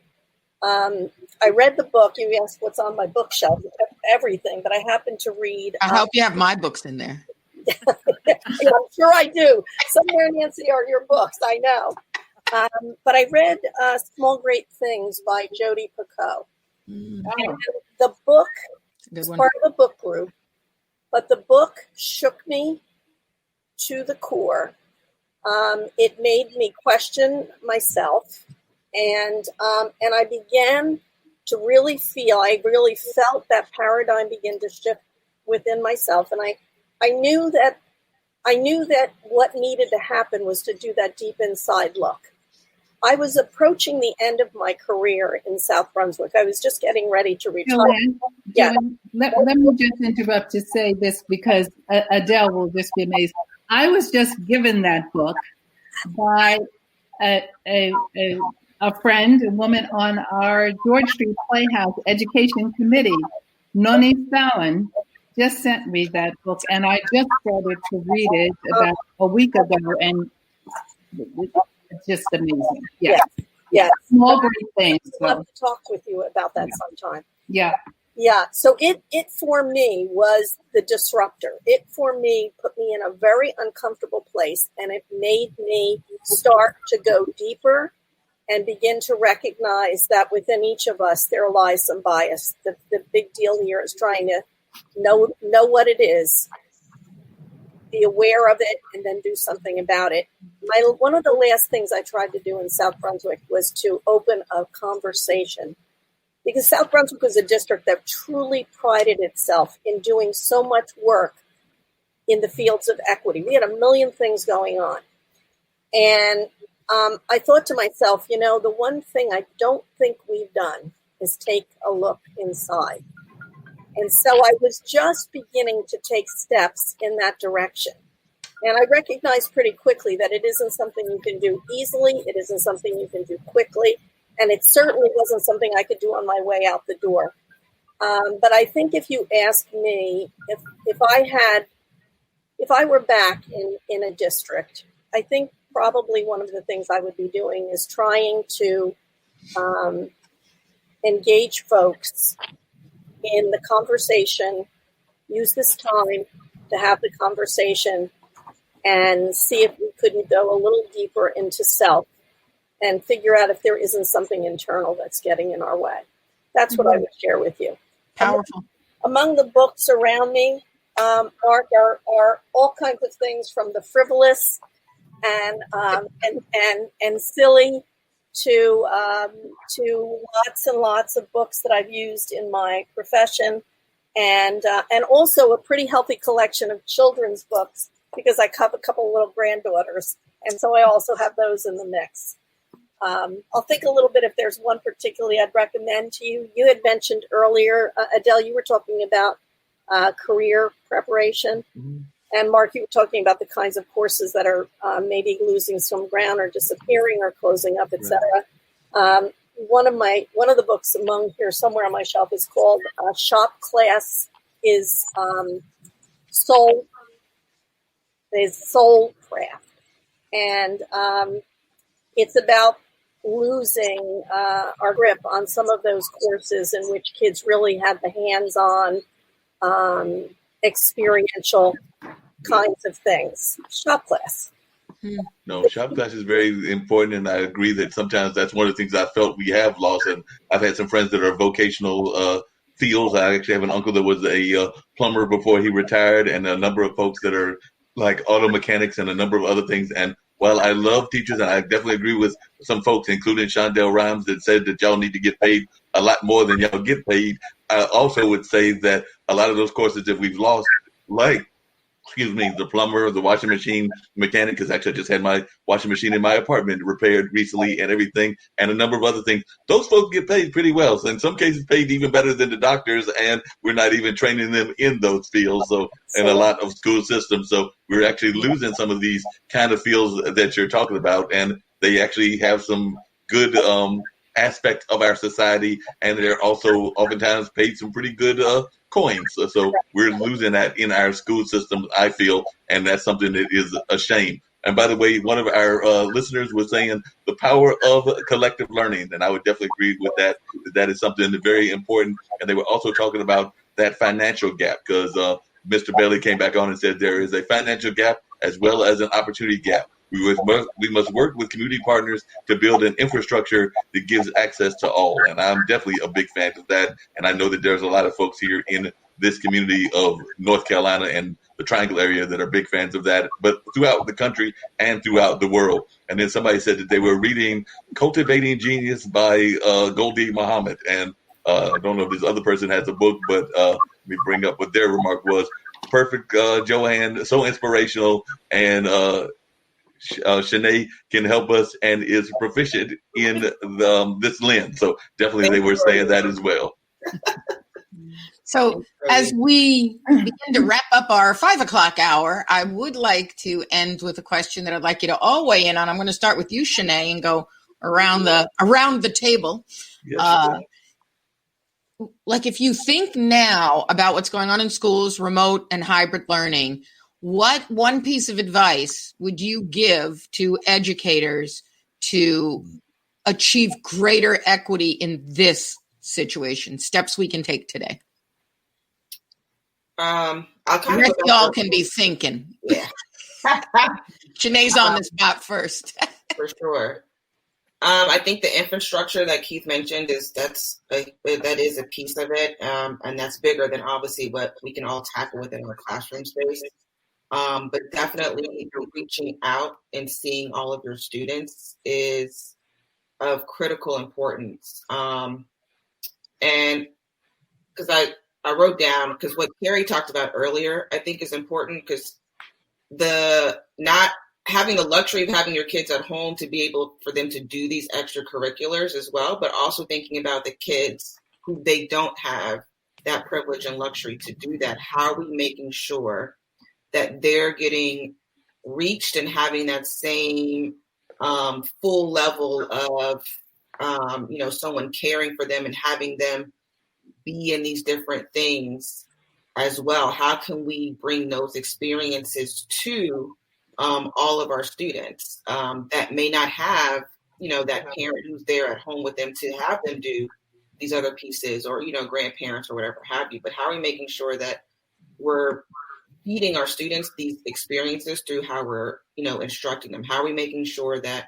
they have access to these experiences or opportunities to know and engage in these things that are authentic, and making connections with them? Or to Penelope's point earlier, it's not me that I'm making that connection. I'm finding someone who is. So that way, no student is feeling that they can just be absent and nobody cares, because that is, have to make sure that is our priority. If it's not me that's going to reach you, I'm going to go down the hall and find a teacher that is, because I want to make sure that every kid is here, because you're all important. I respect your time, and I want to make sure that I'm providing you with rigorous, engaging instruction. But it starts with that one-on-one. I guess we're going around the horn, so it's all you, Adele. So, Adele, what are your thoughts? Yeah, I was just jotting down some things. I think if we could shift, to tell an educator at all levels, if we could shift from the idea of teaching to learning, what does that really mean? That would shift the focus a lot. And then if we're going to have it focused, as we all talked about tonight, on the learners, school will never be enough. So what other kinds of things does the opportunity of this digital format allow us to bring in? How do we bring in the arts? How do we bring in authentic problem solving?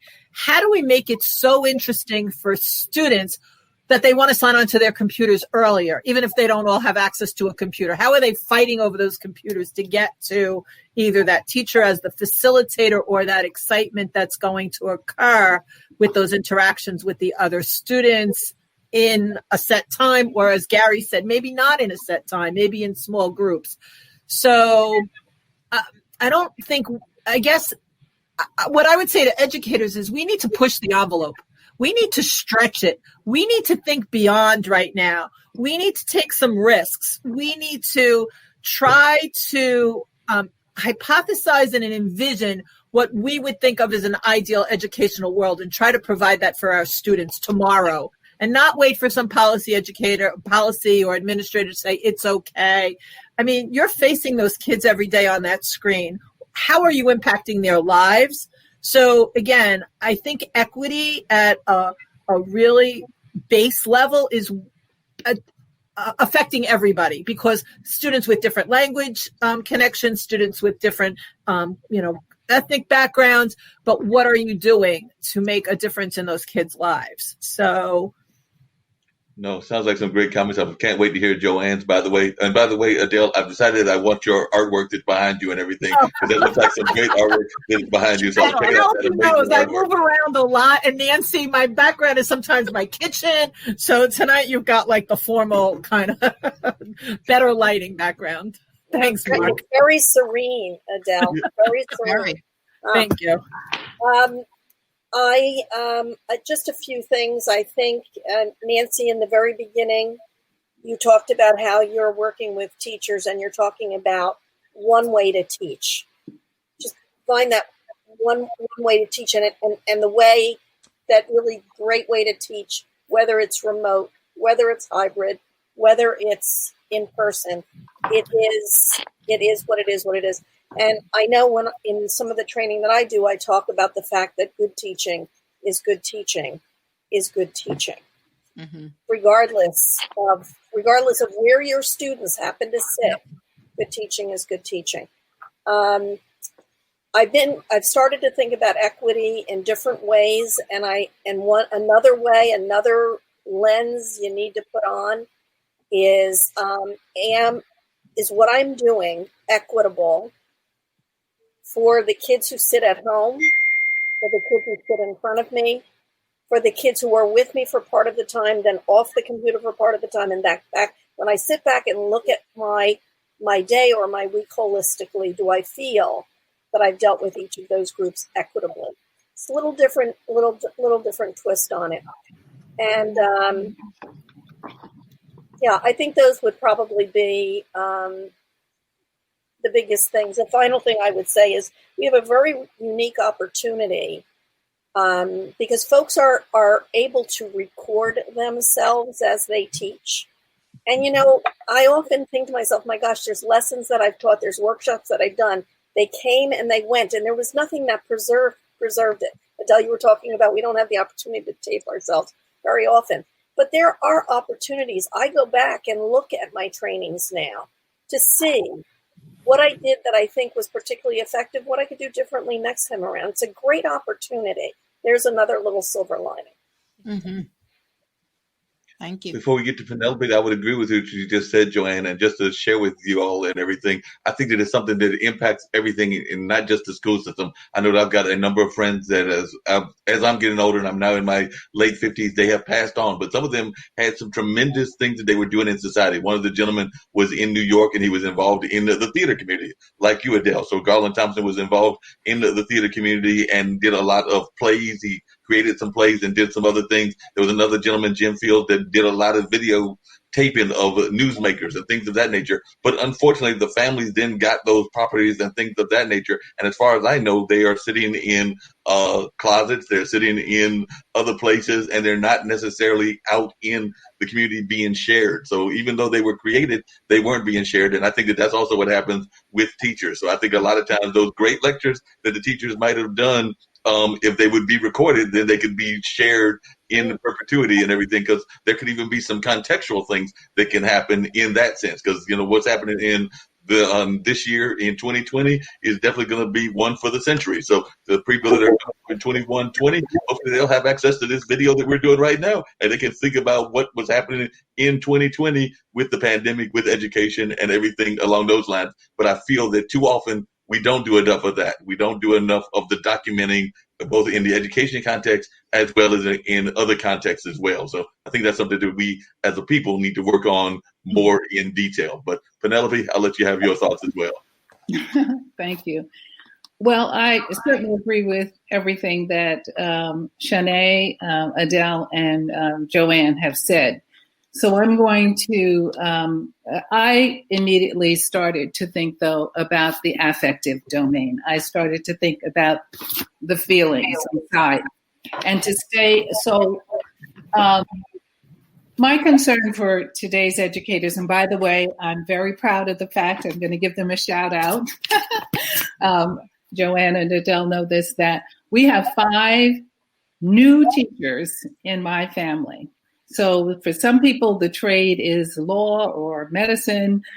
For the Latimers, it seems to be educators. So we have Whitney and Sean and Lindsay and Ebony and Margot are all teachers in our family. I'm very proud of them. Congratulations! Wonderful. Yeah. When I think of what if I were in the classroom, what did I draw on? To remember when I struggled as a learner, and to remember how I was treated by the teachers who uplifted me and made it possible for me to be a successful learner. So to hold on to that compassion as I am, drilling in content, also to be compassionate, to be curious about my youngsters, who they are and who their parents are, and to go into their lifestyle. So that means showing up in the community, going to their events, and walking the streets where they live, and whether it's a shishi street or whether it's, a back alley. Be present and let them see you being present so that they understand that the classroom for you is the totality, and share with them, the things that you find exciting. Youngsters are very curious about their teachers, so they love to know any little kernel about us personally. And that forms a connection and a trust, where then when you say, now I want you to do this work, there's trust that you really care about them. But never give up high expectations. See every learner as a capable learner, and give to that learner your best and continue to drill down within yourself. How can I better teach this? How can I better explain this? How can I love to use this word? How can I romance this youngster and the family into caring about doing well in school in this particular subject and the next subject? And if you're the school principal or the leader of the district, then care about all of them and be curious about the whole family.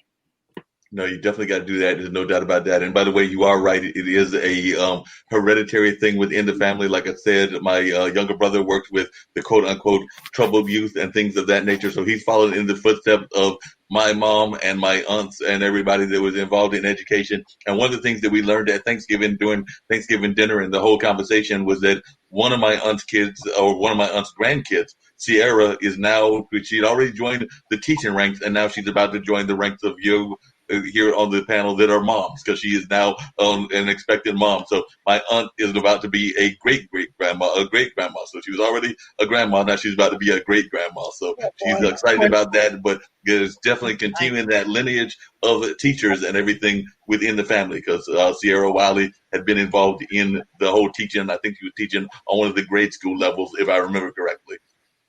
Well, of course, that's the first teacher, the grandmother and the mothers. Well, I want to thank the formers for rocking the 5 o'clock hour. Penelope and Joanne, thank you so much for being here. And Penelope, I don't know if you saw before, but Danita Ishibashi is coming to the next session. She's on the 6 o'clock hour, and she gave you a shout out from thank you. So thank you for joining and sharing your insights to both of you. No, thank Definitely. Thank you. Great conversation. I'm going to bring the other audience folks in and everything, but we did have some comments. Lauren Francescan said, absolutely, the focus of schools should always lie about student learning, and was thanking Adele for some of the comments that were made by Adele and everything. And then Tanya Bosco said that shift of talking about teaching to focusing on learning makes all the difference, Adele, and that they totally agree with everything that was being said in that regards. And then Tanya Bosco said, Joanne, that level of self-reflection is a silver lining indeed, and the time and opportunity to do it matters. So those were some of the comments that were coming on and everything. And we also had one about Penelope, which is, that's awesome, Penelope. The level of empathy makes all the difference.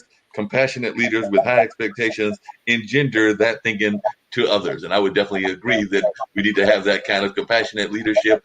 And Nancy, I'm so glad that you've introduced me to these folks over the last 2 times of us doing this particular version of the online dinner party, because I do believe that teachers are some of the most impassioned people out there. And that's both the teachers in the classroom as well as what I call the teachers of society, which is what I consider myself to be, one of those teachers within society. So definitely I think that teachers are a vital part of what goes on in the world. But I'm going to bring in some of the folks.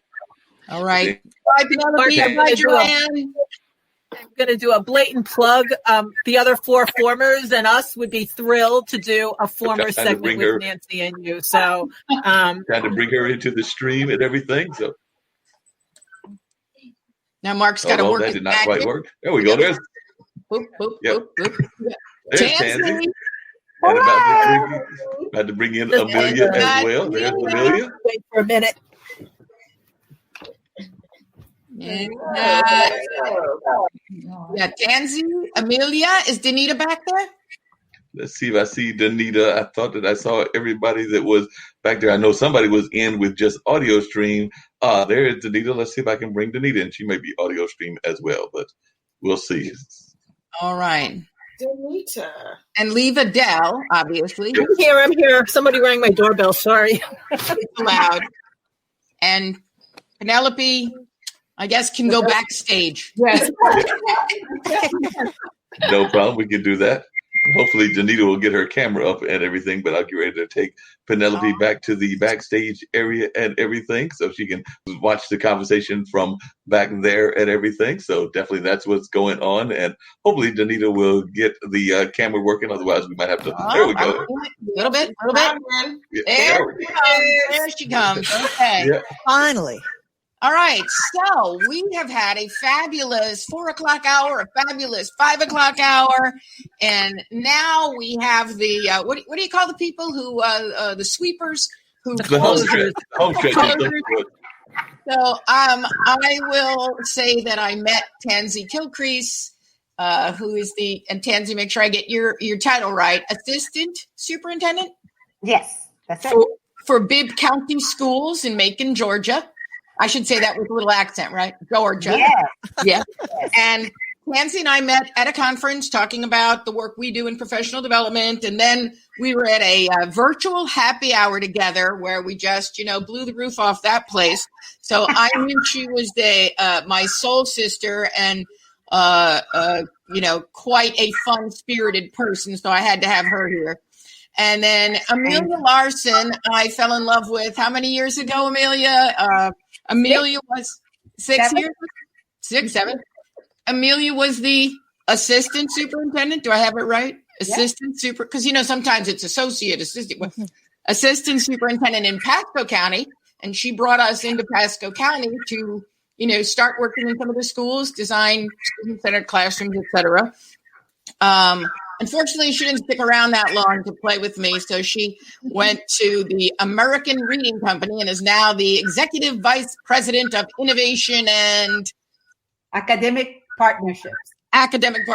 So, love hanging out with Amelia. Sometimes we meet in New York City. And then I met Danita Ishibashi. We keep trying to figure that out. We went back years ago someplace that we met, and actually Danita and Shanae just spoke at New Jersey School Board's conference on equity together to a crowd of hundreds. So it was a good session. But Danita is my newer friend of the group here.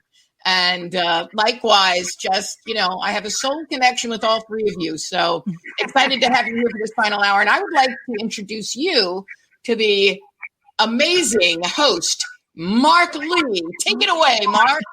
Hey, Marc. Hey, how's it going, Amelia? One of the things I was curious about as I was seeing about things that folks were involved in, and we kind of touched on it earlier and everything, but that's the whole concept of innovation. So, Amelia, I'm going to turn it on to you and everything. Could you talk about the importance of innovation to our classrooms and everything? A lot of folks are finding new ways to be innovative with what's all going on in the pandemic and everything, but sometimes we're also feeling that we're not doing as much as we should be doing innovation-wise. So it seems like you're involved in innovation in education. So I'd love to hear your thoughts on what we're doing right and what we can do better, because I do know that even here on this network, we've got a number of shows that are about innovation. So innovation is a very important part of what we talk about on a regular basis. So I know that there's some of our leadership that's watching both here and in other parts of the world that are in the innovation field. So I'd love to hear your thoughts as to what we're doing, either right or not right, in the field of education and with innovation.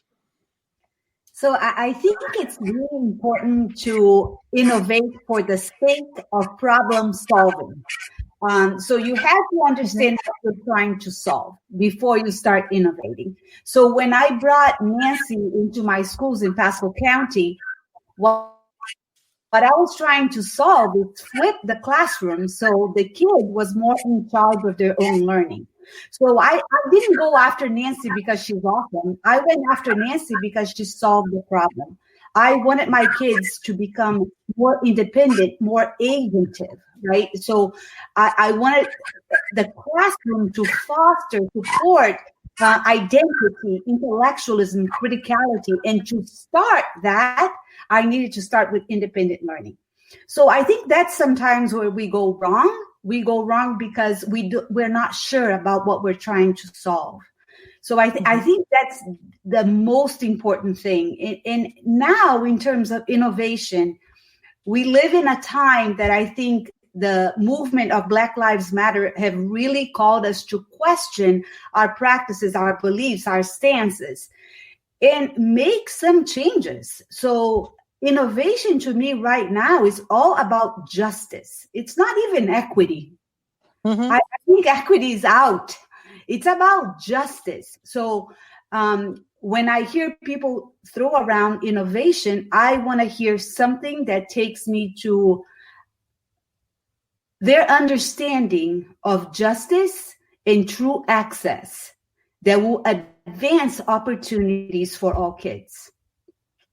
No, I definitely agree with you on that, and I'm going to do a little mic adjustment here and everything. But I would love to hear what Tansy's got to say about that as well, because I also would agree with you that innovation and justice have become very much interlinked. And we actually have a gentleman who lives here in North Carolina who is involved in technology and entrepreneurship, and I would argue education, who's one of our new members of our family, who's originally, I think, from West Virginia, but he also has some family roots to India.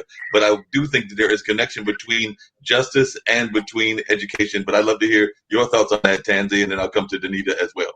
Well, wait, Tansy, before you start, I got to give Tansy a shout out, and you're going to have to help me with the title. But Tansy is just listed as one of 2 finalists for AASA's, that's American Association of School Administrators,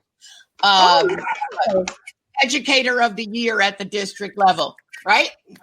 That's amazing. Women in School Leadership Award. So yeah. Even better. Yes.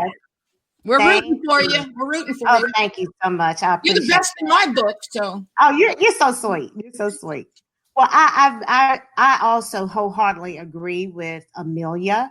When we hear the word and the term innovation, people just start thinking, it's about creating something new. Mm-hmm. And so we all know that there's nothing new under the sun. That's what the Bible says. Mm-hmm. And I'm from the sun, so I can say the word Bible, can I? Nothing new under the sun. But it's so much more than just that. And I agree with you, Amelia. It's about justice. It's about solving, society's problems, but also society's capacity to act. And so I just believe that innovation in education, of course, is important. I had an opportunity to listen to the formers that were on earlier, but also to some of the speakers that you had on earlier. And, a lot of them talked about the fact that we've got to change things in education. We can't keep continuing to do things the same way. And so I wholeheartedly agree with Amelia and really and truly educating people on what truly is innovation in education. I don't think that we have a common understanding or a common definition of that. Yeah. Danita, what are your thoughts on that as well? I'd love to hear what you've got to say about that. And I would love to hear even how we're incorporating innovation into the global community. Because like I said, the International Broadcast Media Network is a network that talks about education and other issues, not just here in the United States, but throughout the globe. So, and of course, innovation is something we're always hearing about on a global community. So I'd love to hear your thoughts as to how that's tied in to education and how we can make it even more connected. Thank you. So, I agree with Tansy when she said that innovation in education is, not just about creating something new.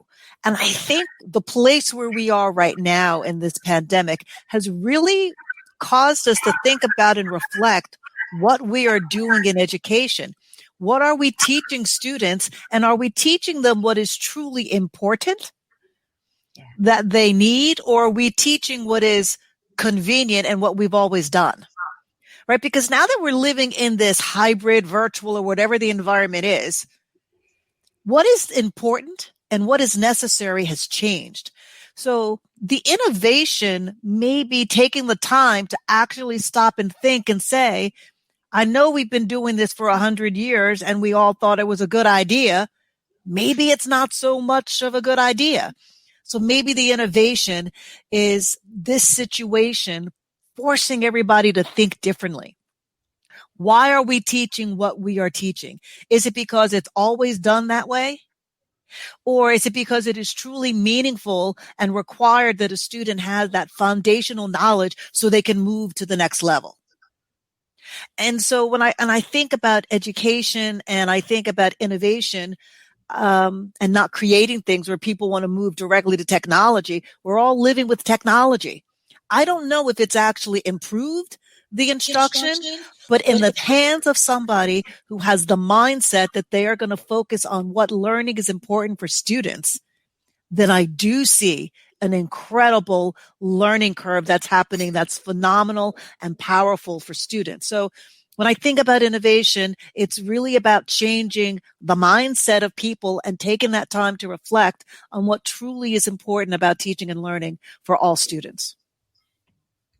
Definitely would agree with you on that and everything. And I do sometimes think that we don't do enough of that. And sometimes we do depend too much, Danita, on the equipment and the technology end of innovation and all of that. And I know that that's something that we need. And sometimes I don't know that we have enough access to it. And I know we talked about that in the earlier part of this conversation, but that's some of the other aspect of what goes on is how we can give people access to the innovation. So I'd love to hear y'all's thoughts on ways that folks can even have access to innovation if we're going to be talking about the innovation aspect of what's going on. So I guess I'll go right to left my way. So Tansy, I'm coming back to you. So say that again. Access, how folks can have access to the innovations. Well, I believe that the collaboration that I've seen going on since COVID has been remarkable. And the fact that, even when we first started this back in March, I was fortunate enough to work with Harvard and PELP, the PELP program, and really talk to people across the nation and realize that, we're not in this alone. We're not creating this stuff on our own. We don't have to create it on our own. So I believe that creating that space and those opportunities for us as peers and colleagues and educators across the nation, across the globe, across the world, because we're really interdependent. We're not independent, but we're interdependent. I think that will increase the access to innovation because you can't think of it all on your own. I know that we were just stagnant at one point. We were just like, if I have to think of one more thing, if I have to create one more thing, or if I have to figure out something else, I just don't know if I would be able to do it. So, really and truly employing those 21st century skills of that collaboration is so important in order for us to be able to bring those creative ideas to others and to also provide that access to innovation to others. Yeah, because one of the things that happened, and I'd love to hear Amelia's thoughts on this, that I remember I've got a good friend of mine that's an online educator. So she's actually in the college situation. So she's a college educator, but she actually felt that she had a better advantage to some of the things, even with innovation and access, because they were doing that at an early stage, even before the pandemic. So she felt that she was at an advantage because they were already doing that kind of stuff before it became a thing that was nationally known and everybody had to do. So she felt that she, because of having those kind of early ties, was ahead of the curve because of already having done that. I mean, in some cases, even involved in the creation of some of the programs in some of these online universities. So do you think that is true, Amelia, with some of the folks that might have been involved in online learning were ahead of the curve versus even some of our college professors and some of our folks that are teaching on the grade school level that weren't necessarily doing the innovations that they should have been doing, even though it was already out there at an early stage? I think that's partially true. I think the learning curve when you are learning how to operate new systems and videotape yourself, there's a technical aspect of it that represents a barrier and people need a lot of supports. But what I think, like when I brought Nancy into my schools, it was not long distance. It was bricks and mortar, right? But the framework that she brings into it and the way it really helps kids be more in ownership of their own learning. It develops the dispositions, the executive functioning in order to pull it off. Then it's much easier for those schools to go online because the kids already have what they need in order to maintain that, right? If you are creating dependency even online, then it doesn't matter, right? So what I say about that is look for whether you are bricks and mortar, blended, or virtual, or long distance. I shouldn't say virtual. But look for what is already working in your context. Who is doing it right? And then go in and study your positive outliers because the answer is in the room. If we study our positive outliers and then we start to scale, right? We're going to learn about our structures. What do we need to adjust? What do we need? Because you don't want to roll something new and then outrun your coverage. You don't want to do that. So starting something small and creating this like When I brought Nancy into 2 schools, all of a sudden, all 46 wanted. But I said, no, you can't have it. You can't have it yet, right? So you have to start small and create the consensus and the infrastructure so implementation can be more successful. And one of the things I was going to add to that and everything, and I'm going to come back to Danita and everything, is that sometimes I feel that we don't always encourage innovation even at the early age of youth and everything of that nature. I know that the last time we did one of these discussions and everything, I mentioned my father, and my father was actually teaching my nephews at a very young age. He was teaching them at like when they were like 1 or 2, showing them things around nature, showing them like what a plant was, what certain animals were, things of that nature. But he was doing that at a very young age. They were like, my brother had his kids late in life. So I think he was like maybe around 39 or 40 at the time that they were in their young ages, because he's 51 right now and everything. But I remember Dad doing that. And I feel that too often we're encouraged not to do that. And that to me, that is a form of innovation. And Dad has always been an innovative thinker. So he's always been one, whether it's teaching his own grandkids or neighborhood kids, that he's going to get them involved. And I think that even on a community level, we don't do enough of that. And I was wondering your thoughts on that, Danita, because I do think that we can incorporate innovation even on that local grassroots level, for lack of a better term. You know, it's interesting. And now that we are in this kind of mixed world of being brick and mortar and being digital, one of the things that we are finding is that our students need connections to people. Yeah. Right. And they're missing that sorely. And so we are working and truly being innovative on how do we connect. So in that brick and mortar situation, you're always trying to find somebody to bring into your building. And right now, we're not bringing anybody into our buildings. And in fact, we don't have a whole lot of people in the building. So, you know, once you start to release this brick and mortar thinking about time and space, all of a sudden you can be innovative. So we are looking, and we have developed some mentoring programs that are virtual, and interaction with staff members, monitoring with our students. So, you know, there are people out there who want to give and are trying to find ways to connect. And we're just trying to be innovative and just thinking differently. Amelia talked about just problem solving. We're just trying to solve the problem in a different way and take advantage of the fact that we are living in this very different learning environment and space, and not seeing it as a negative, but trying to see the potential in it to do something that we had never envisioned before. And I think that's really the challenge right now, is people have to think differently. They don't want to think differently, but they are just confronted daily in their instruction that they can no longer continue to do what they were trying to do.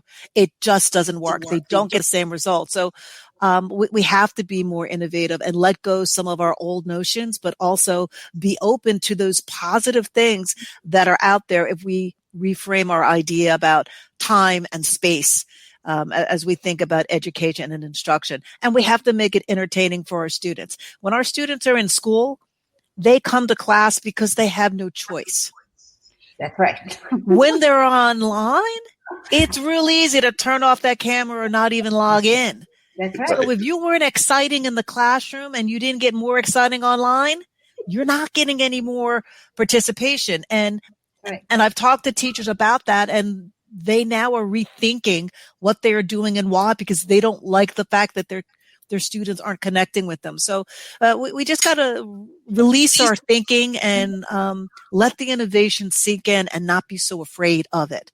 Because do something. Yeah, I wanted to bring up something, and you actually brought up a good question, Danita, and it's something that I ran into with a friend of mine that actually works at a nearby restaurant and everything. But she was talking about the fact that her son, who I think is 7 or 8, was not necessarily becoming engaged with the computer or engaged with the teachers, and she was getting frustrated with that. So for folks that are around the globe or even here in the United States that are teachers that are doing this online kind of community, what kind of ways would you suggest that they find to get their people engaged, whether it's the parent or whether it's the student? Because I can tell you that Lexi, who is this friend of mine that works at the restaurant, when I ran into her on the bus, she was quite frustrated because she was having a day off and she knew that there was going to be a challenge with her son trying to get him engaged. So I'd love to hear your thoughts as to ways that teachers can become engaged when they're dealing with this online kind of situation. And I'll start with you, Amelia, and then we'll go middle out. So I'll start with Amelia, then come to you, Tansy. But I do know that a lot of times folks are trying to figure out ways that they can become engaged in this situation. So I'd love to hear your thoughts, Amelia. And Mark, Adele waved before, so at some point, drag her in. I will drag Adele in. I do think, like, as a foundation, your approach to teaching and learning is going to impact this, right? So if we are approaching from a problem-based perspective, which that's what I'm going to be talking about. I think the first question is not what standards or dispositions, it's what warrants the urgency of their learning and their thinking. What warrants the urgency?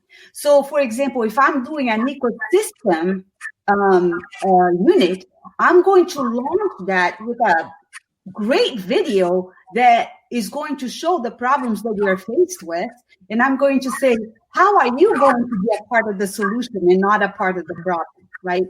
So that launch becomes critical, and then have choices. If we're going to study ecosystems together, then you give them choices on what ecosystems to study. Don't make everybody do the same thing, right?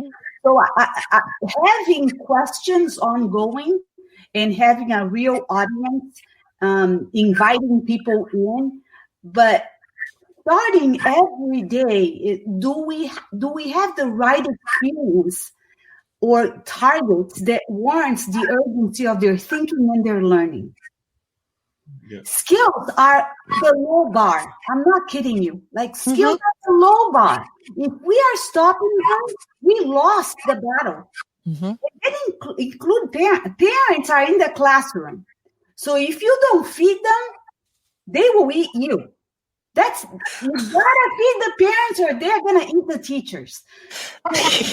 Seriously, like, we need to think about, how do I involve the parents in productive ways? And have them this long view that by the end of 6 weeks or 9 weeks, we're going to have a product that we're going to present to a real audience. Yeah, that makes a lot of sense. Adele, I think you had something you wanted to add, but I also had to put Tansy into the conversation as well. So I'll go to Tansy. I'll go to Tansy and then come to you. So Tansy? Well, Mark, we have been amazed at how involved our parents have been. In fact, one day, the parent unmuted herself and said, "Now you're teaching today." So, I mean, they're with our kids, because we actually were a remote for the first 9 weeks. And all of our students were actually taught virtually. And what we realized is that we had parental involvement. And so we had them, and we were using our learning management system, which is Canvas. And so, making sure that they're involved in that check-in with their students, and just ensuring that they understand the process. And I don't think we've done a great job with that in the past. We just did school because that's what we did. But I think that we had to really reevaluate how we were involving our parents in the entire process. And so we've been very pleased with the parental involvement that we have had since COVID-19. But I will say that when we do assessments, that's when we don't want the parental involvement. Yes. And we've had some of that. And so we've had to really explain to the parents, when we do these assessments, we really want to know what the students know and what they don't know, so that we can provide and scaffold for them. So that it's been amazing. I think it's been a great opportunity for us to reevaluate our relationships with home. School. Definitely. I want to pop in after Adele too, but I'm going to let Adele go.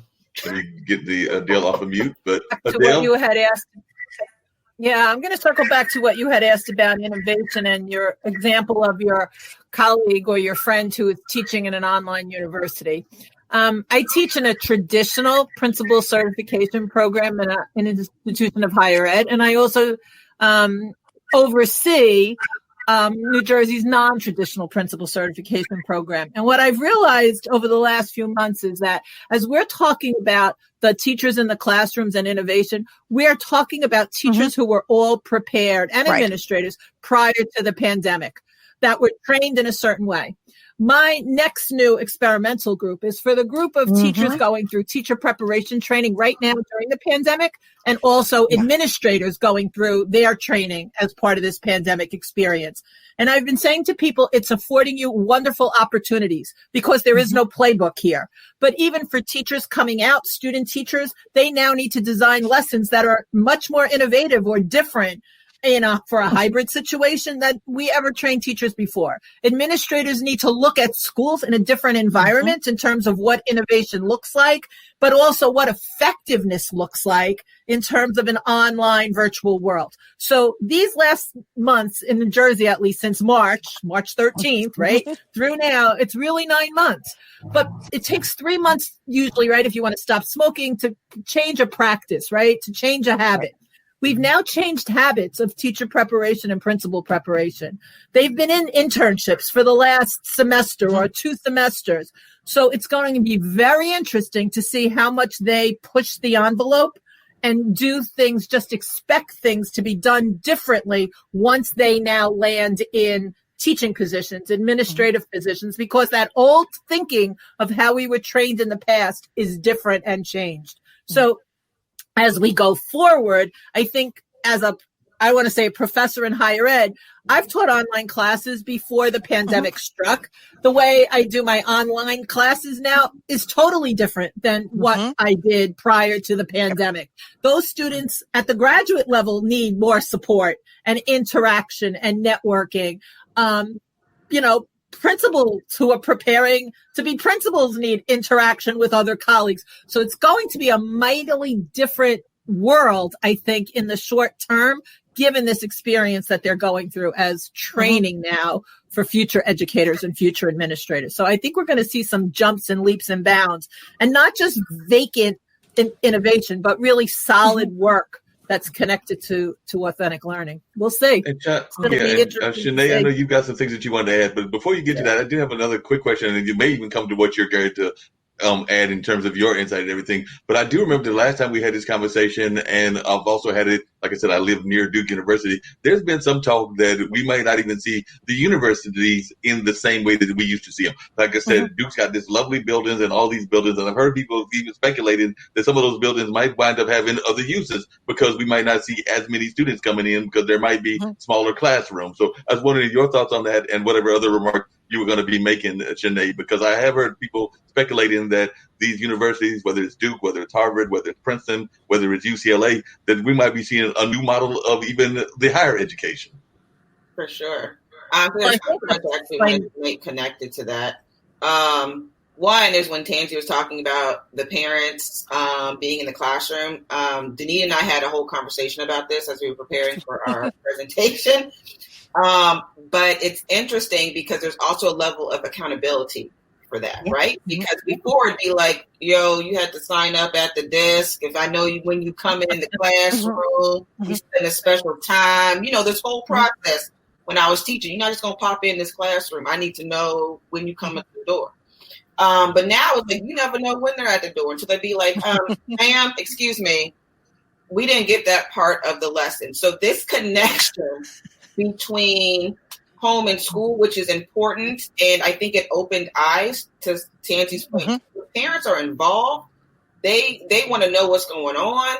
Yes, we don't need y'all sitting at the assessment table, but there wasn't a level before where you wouldn't have seen parents come into parent conferences. I think because it's also at an inopportune time, like what parent can really just take off the day from 1:15 to 2 o'clock to come to a parent conference, because that's when I have my planning period.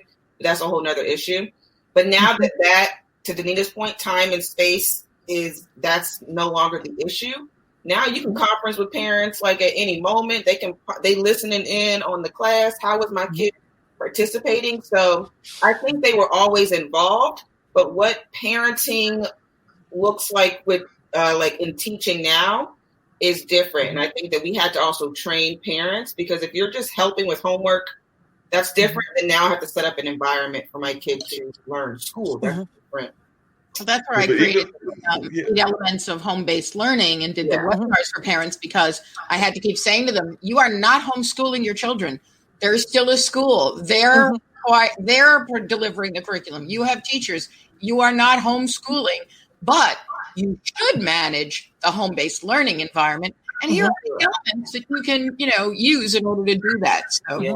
And then my second point is I'm in my doctoral program, and my professor, Dr. Denton, she did her dissertation around distance learning like late 90s, right? Mm-hmm. And so I'm doing it in instructional design. And what I found in doing my research and readings is that typically in courses that are built online, you have an instructional designer that has crafted this particular course. Right. Now we've asked teachers to be teachers and instructional designers to craft online instruction without really thinking about there's intentional instructional design and learning theory that goes behind when you have different courses being created. But now we're asking teachers to be both. I need you to not only design the course, you also going to be out here teaching it, grading it, assessing it, and passing it on to the next. And so I think that is a shift we have to think about too, that teachers are now not just teaching, but you're also having to be the instructional designer,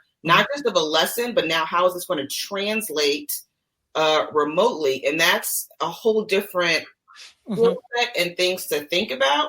That I'm always been now pondering as I'm working with teachers, thinking about, yes, you need to think about yourself as a designer of what this is going to look like in my Canvas shell, Google Classroom, Schoology, whatever your shell is, but also making sure my content comes across in the same way. And so there's different levels now that we're asking teachers to attend to that they don't necessarily teach you in school, of like the instructional design and the instruction. So I think that's an important thing to really think about as well. No, definitely not. Glad that you brought that up and everything, because even on that higher education level and everything, I can tell you that a couple of my friends that are teachers that are now doing this online learning, I remember that when I was in grade school, you would always have those students, and I was not one of them, but did have some friends that would come up with those creative excuses, the dog ate the food or whatever. But now we're seeing that on the college level again, because I can tell you that a lot of my friends that are teachers are telling me that they're getting all kinds of grown adults that are giving them some crazy excuses for the reason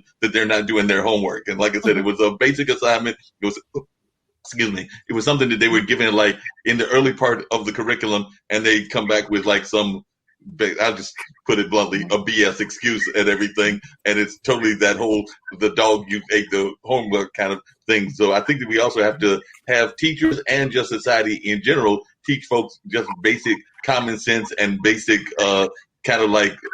I hate to put it this way, but somebody, I think it was you, Tansy, mentioned the Bible, mentioned some basic morals.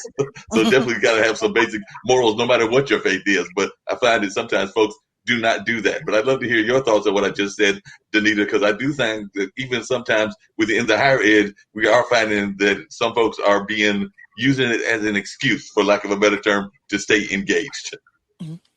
Engagement is key for learning, whether you are brick and mortar or you are in some other hybrid or virtual. It's the relationship and rapport that you build that makes the student open to the learning that you're going to provide. And it doesn't really matter the location of it if that rapport isn't there. And as Amelia said, if you're just focusing on skills, then you're going to lose people, right? Because that's not really that engaging, right? It's low-level thinking, and that's not what we want our students to do. And I agree with Shanae that when we are asking teachers to take their curriculum, and now they're going to, as we have called it at our district, virtualize it. We made up a word. We had other words for it, but they had 4 letters or less, and it wasn't really pleasant. So we're calling it virtualizing the curriculum. There are just some people who don't have the capacity to envision it that way, not because they don't want to, but this is so different from the way they were trained, as Adele had mentioned. But I do find that the staff who have done an online course or degree are approaching their instruction virtually based on their experience, good, bad, or indifferent, very differently than staff members who are just struggling with this. And when I work with a teacher who's struggling, I'll say to them, have you ever taken an online course? Mm-hmm. And if the person says to me, I've been teaching for 20 years and I haven't taken a course in 20 years, well, then I know exactly where I need to start working with them which is in a very different place, right? Because it's a different way of not only thinking about your instruction, but it's also a very different way about thinking about how students learn. Yeah.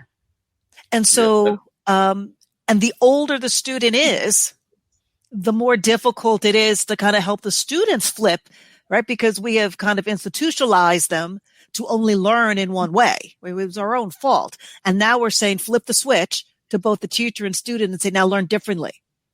And so we have to really think about the supports that we put out there, the tools for success that Dr. Latimer had talked about, not just for our students, but for our teachers, so that they can reevaluate what's important and how will they know that their students not only have received the information, but can apply that information, whether it's problem solving or something else. So the innovation is being cognizant of all of that that's happening and rethinking, as Adele said, how we prep teachers and administrators to be successful in this very different world that we're living in now.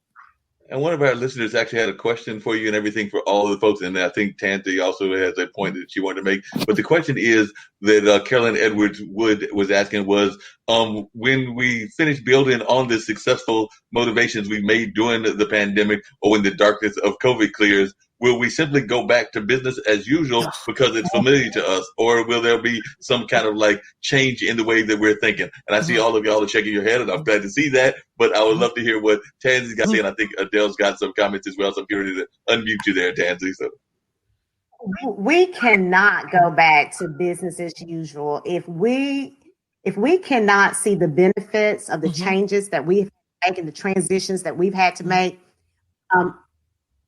I just don't know how you can be an educator. I mean,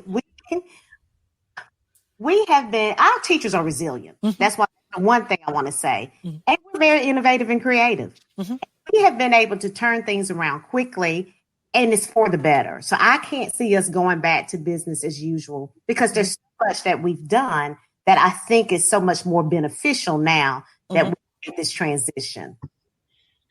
Adele, I think you had something you wanted to add to that.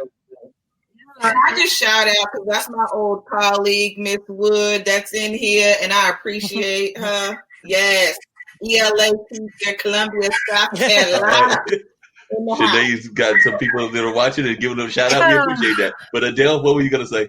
Yeah, I think I'm going to certainly, piggyback on Tansy's comments. Our teachers are resilient. Our kids are resilient.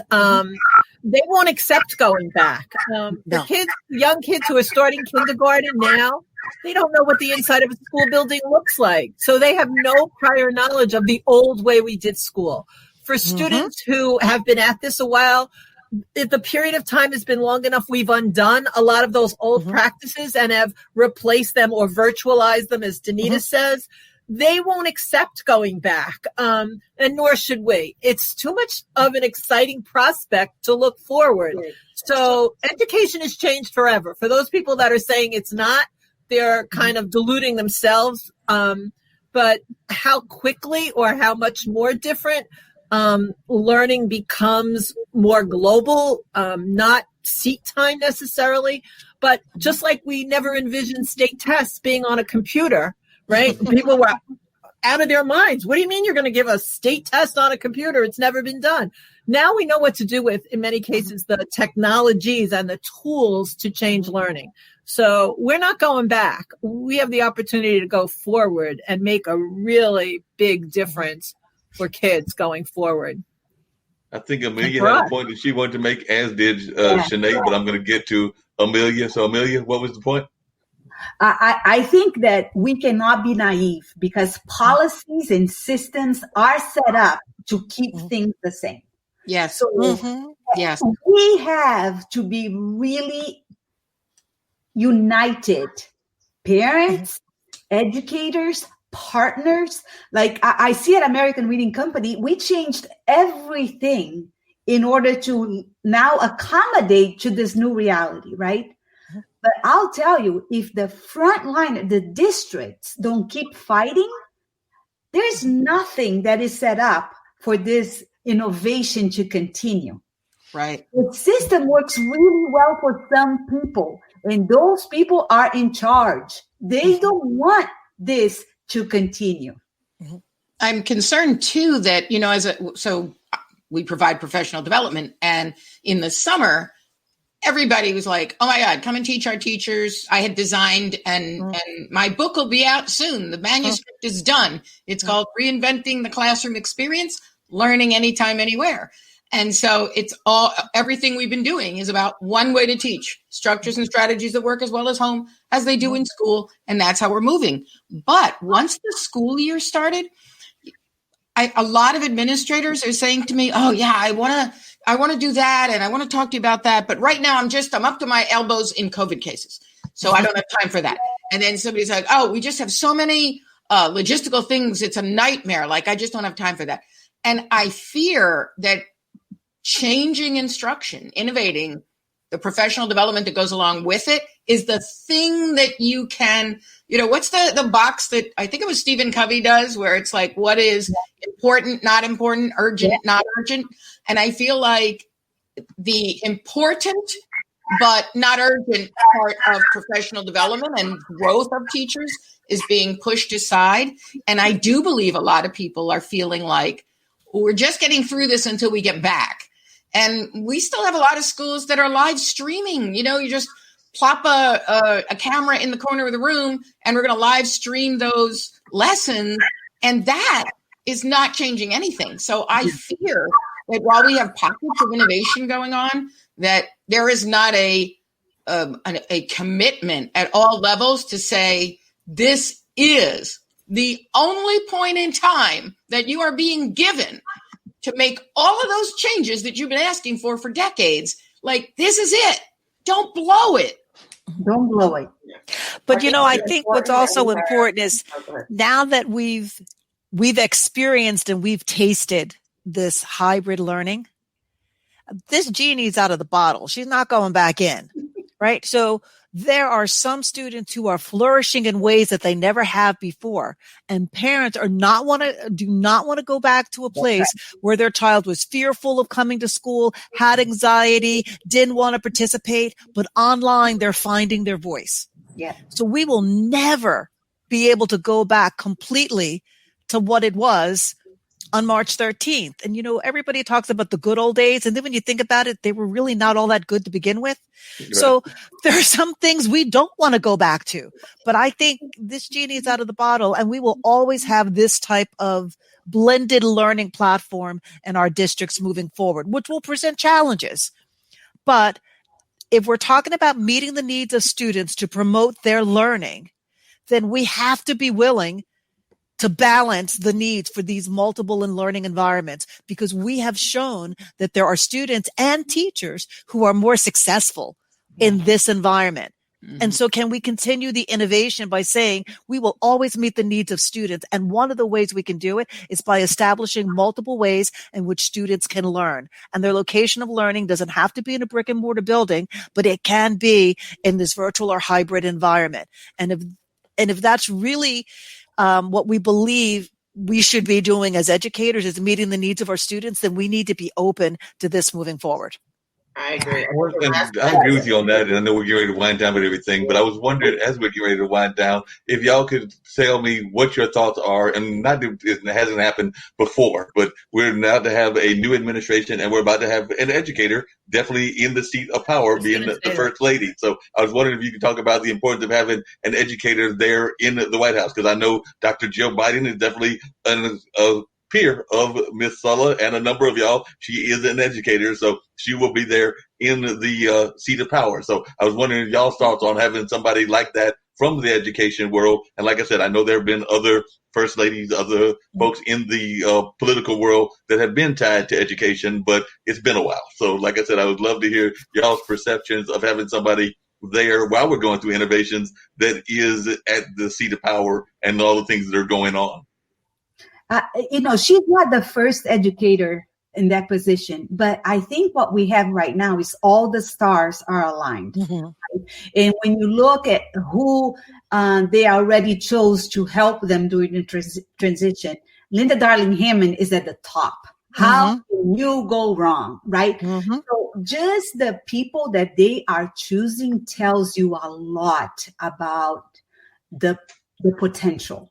But I think parents and kids are going to be the ones to hold us accountable. Yes. Mm-hmm. Yeah, I would agree with that and everything. Tansy, what are your thoughts as you? I would agree with Amelia. Our primary stakeholders, our students and our parents, are going to have to hold us accountable, and they will hold us accountable. But I think it's exciting to have a true educator, someone who understands exactly what we're going through and what has to happen in order for us to provide equitable opportunities for our students. Yeah. So it's exciting, it's refreshing, because we've struggled a little bit. And that I'm going to say that's politically correct. We've struggled.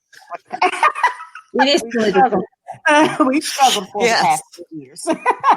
This is an online dinner party where we don't believe in political correctness, so you don't have to be politically correct on my account, because I can tell you that on a number of my shows, I am far from politically correct. So don't feel that you got to be politically correct on my account. Well, politics aside, though, I do believe that the Secretary of Education should be schooled in the field of education and should have that experience, because we don't, the people who are at the heads of hospitals are doctors. Like, how did we let our profession be run by people who aren't in education? So I think that that they'll probably make the right decision, the right move to get someone who's an educator in that position. I would definitely agree with you on that. And like I said, we are going to wind down. And by the way, this has been another fantastic dinner party. I usually have my mystery guests and my mystery clues and all of that. But I'm going to do it a little differently and everything. So I do have like some questions that usually would be popping up and everything. So I'm going to bring those around. But the difference this time on the mystery guest is that folks can email me at bluesradio@gmail.com. And whoever emails me first with those right answers, then they will win the contest. So I've got to bring up these clues and everything. So I'm going to bring those up because it is 3 folks. I was thinking about doing 4, but it's actually only going to be 3 this time around, and they do have connections to the world of education, because one of them is a former educator, so definitely things along that nature, and then another one comes out of the world of unions and all of that. So I'm going to give the clues, and while the educators are talking about their final thoughts, folks can be reading these clues. Educators, if y'all feel like looking at the clues, it'll be scrolling across and putting it in chat who you think these 3 folks are. That'll be cool as well. But I would love to hear y'all's thoughts just in terms of final thoughts of positivity around education, around a number of other things, and all of that. So definitely, if you would share some of your positive thoughts, and I'll come to Nancy last, and she's my partner in crime in creating this great panel of educators to come on the show for the second time. We're going to have to do this a 3rd or 4th time. You've already met Kim. You know she's down with it. So we're going to have this as an online dinner party feature until you spin off and do your own thing. And I have no problem with spinoffs. But until that happens, we'll have to set up another one. I think it was Amelia who actually gave me the name of my show. I think it's going to be Let's Solve It, Education Unwrapped. I like it. I like it. Great title and everything. A collaborative group each week or whenever it's going to run to solve a particular issue in education. Sounds great. I like that. It's a great title and everything. And I'm going to go with Tansy. So if you want to give her the positive thoughts and everything, and I will just read a couple of the clues. In conjunction with Owen, he opened an employment office in Harlem with the goal of providing work training for those migrating from the South, as well as providing information for them on unions. So that is a clue of one of the folks that apparently he was involved in unions. He also developed his own style of civil rights activism. He believed that Black people, as they were called back then, we like to be called African Americans now, should stand together to achieve equality, both legally and economically. So that's some of the clues and everything. And also one of the other ones was he also believed in restricting immigration so that African Americans would not need to compete with other immigrants that would work for very low rates of pay. So I do know that is a conversation that goes on even to this day. And a lot of folks may feel one way or the other about separating the races and competing the races against each other. I actually think that we should all be one unified community, even though we want to celebrate our diversity and all of that. And he also totally rejected the racial class system that took hold in the early part of the 20th century. And we've been talking about breaking holes of things, including our educational system.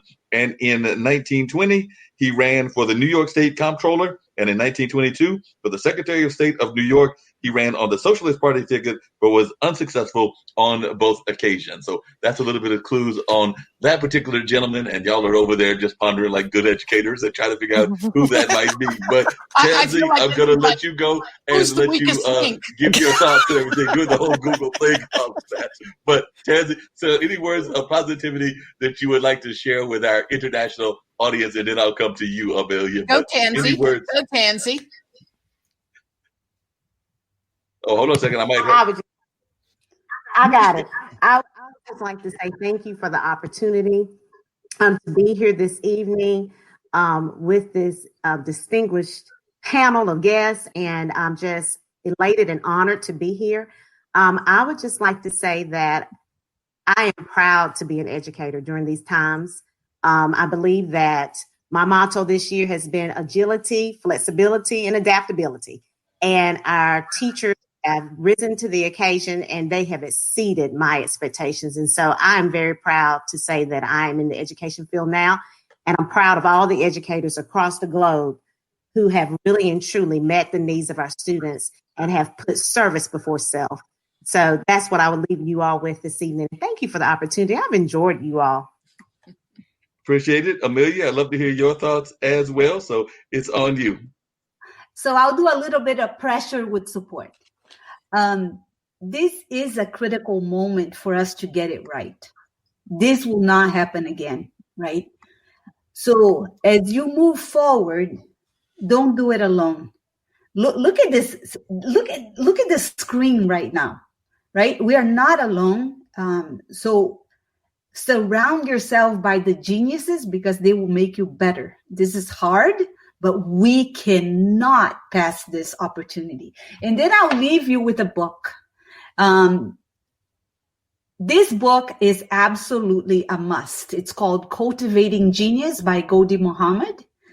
And it's very much like Nancy's book. It's not the what, but the how. It gets into how do you make this happen in a way that put blackness, excellence, joy in the forefront. So this is a must. Cool. Danita, it's on you. So it's on you, your thoughts and everything. Yep. So, I have a mantra that we've been using this year. And my mantra this year has been two things. We've been focusing on learning, not earning, right? It's not about the grade. We're focusing on learning because in the virtual world, everybody's worried about can we get the grade in the grade book, but we're going to be about learning, not earning. And we're also working with progress and not perfection. Yeah. This is new. We have to just make progress every day. Can we move one student a little bit further today? Can we get an extra student to log in today? Can we help a teacher try a new strategy today? So we're trying to focus on progress and not perfection. And I think, as terrible as this may sound, this has been rejuvenating for me. I've been in education for 30 plus years. I feel like a first year teacher and a first year administrator with all of the angst, and fear, but also excitement at trying to do something right on behalf of students and now on behalf of teachers. So I'm finding this an exciting time, and I see this as the glass is half full, not half empty. And I'm excited by the people like the panel here who keep me inspired to make progress every day. And I want to get to Adele, but before I get to Adele, I do have two other folks that I've got to put clues out so that folks can hopefully email me with the right answers. But the second one was she was educated at Perkins School for the Blind. She became the teacher of Helen Keller after she graduated from that particular school. She is also named, so this is not her current name, but she was named Joanna Mansfield Sullivan in her baptismal certificate. So that was the name that you would find if you were to look on history and find her baptismal certificate and all of that. And during the Great Potato Famine, which of course we know that was way back whenever, that during the Great Potato Famine, her parents moved to the United States in 1860 as immigrants. They were from County Limerick, Ireland. So that is some of the things that she was involved in. It is a young lady and everything. And of course, like I said, she was in the teaching field because I couldn't feel that I could do a whole panel with teachers for a little bit over 3 hours and not have at least a couple of folks affiliated with teaching as my mystery guest. And she did have some great quotes, by the way, this particular person and everything. And some of them dealt with teaching, including some things that we're talking about right now. So one of the quotes that this particular person brought up and everything was, keep on beginning and failing. Each time you fail, start all over again, and you will grow stronger until you have accomplished a purpose. Not the one that you began with, perhaps, but the one that you'll be glad to remember. She also said, which I'm sure a number of you teachers will agree with, that children require guidance. She said that they require guidance and that they sympathy far more than instruction. So one of her arguments was that children require guidance and sympathy far more than instruction. So like I said, she was involved in the education field and all of that. And one of the last quotes that I will bring out there, well, actually, I'm a big fan of Renaissance, so I'm going to bring up two quotes. But one of them, my heart is singing for joy this morning. A miracle has happened. The light of understanding has shone upon my little people's minds. And behold, all things are changed. So she definitely was an educator with quotes like that. And like I said, whether it's a cultural Renaissance, which I am a big fan of, or a number of other Renaissance, she had a quote about Renaissance, which is, every Renaissance comes to the world with a cry, the cry of the human spirit to be free. And I would argue that we are in the middle of an educational renaissance right now. So I would argue that we are in the middle of one of those going on. So that's two of the three. And like I said, I do want folks to email me at bluesradio@gmail with hopefully the right answers and all of that. And I will bring up the clues for the third person in a minute. But first, we've got to get to Adele with your thoughts and everything. Just in closing, this has been a great 3 hours with all of the varied participants. It's been great to be on with you ladies for this hour. I often say that there isn't a problem that educators can't solve. We always find a solution.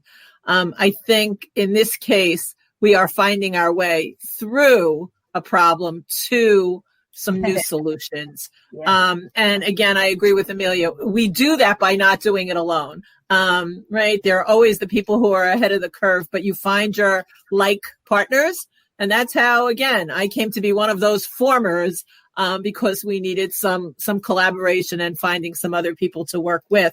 So, I think the solution that we come to will certainly maximize the potential of all of our students and all of our teachers and all of our administrators. And we'll find ourselves in a better place. I have to be optimistic. I have to be positive. I too agree. It's a new day, and I'm seizing this as an opportunity. And for those naysayers, you know what? They're going to be left behind. Right? They'll either retire, they'll find a different way, or, everyone else is going to move ahead and they'll have to catch up at some point. I just choose to be positive about this. No, I agree. And I agree that positivity is a wonderful thing. Before we get to Shanae, who I think is actually cheating and looking on Google because I'm seeing that her looking down and everything. So I'm just teasing her and all of that. But the final clue is that her seventh and final novel in her popular series was released in 2007. So she was definitely an author and all of that. So she was also involved in the field of education. And folks don't know that. She actually taught someplace and everything. Her series sparked great enthusiasm among children and was credited with generating a new interest in reading. And film versions of her book were released in 2001, 2011, and became some of the top grossing movies in the world. So, and she also made a foray into what some folks would consider adult fiction with Casual Vacancy, which was released in 2012. So definitely, as folks know, she was also involved in education and all of that. And she also penned a crime novel, and that was called The Cuckoo's Calling, and that was using a pseudonym. So she was using a pseudonym at that particular time. So all of that is some of the clues of our three mystery guests. And if they want to reach me at bluesradio@gmail.com and tell me who those folks are, of course, I might let the teachers, since they seem to know, give a clue. Since they got to give me all three, they seem to know who one of them is. At the end of everybody's thing, including Nancy's, I will find out if they know who any of those answers are. And that can be us letting the teachers have a little bit of minute of cheating with the students and everything. But Shanae, let it go ahead and hear your final thoughts. Thank you. I always learn a lot in having these conversations. And so I'm very thankful for the different mentorships that I'm able to cultivate as I, learn and talk to more educators in the field, for sure, because there is power in collaboration and bringing together minds and really using that to continue to move us forward. I think that, yes, this is a great pivotal time in education. I also think that it has shown a huge light on the inequities that are present. And so though we have transitioned a lot, there's still a lot of work to be done to make sure that the chasm or the gap doesn't become a chasm. You know what I mean? And so like as we continue to innovate and create and design to make sure we're always having all of our learners in mind. And I think that this shift has forced us to do that where we may not have done that, right, in a brick and mortar, because we could just keep doing the same things. But I think in this thought of now we have to really be intentional about what we're doing. We're really able to see each learner and making sure that gaps are intentionally addressed, because I think that's going to be the thing that really shines a light on this time is, did we make sure that all of our kids were still met with that same expectation, rigor, and learning from before, because we changed how we thought about things and we were really able to reach them. And so I think that's really what's important, that we're continue to progress. And I love Danita's mantra, like it is progress, not perfect, because ain't no one been here before. No one has done this. Okay. No one has done this. No one knows what to do next. No one's been in this time. And so if we just keep moving forward, we're not trying to make it perfect, but if we know what we're trying to aim for, I think that is always going to be good enough each day. And Nancy, I want to hear your final comments as well. But if any of you teachers want to give one of the three away, I don't mind, because they got to give all two of them. They got to give me all three. So since some of y'all knew the answer to one of them and seem to know it, if you want to reveal who that one person is and share that with our audience, that's cool. I have no problem with that, because they still got to give me the other two. So definitely, if you have an idea who that last person was and you want to share it with the audience, y'all can blurt it out right now. J.K. Rowling, right?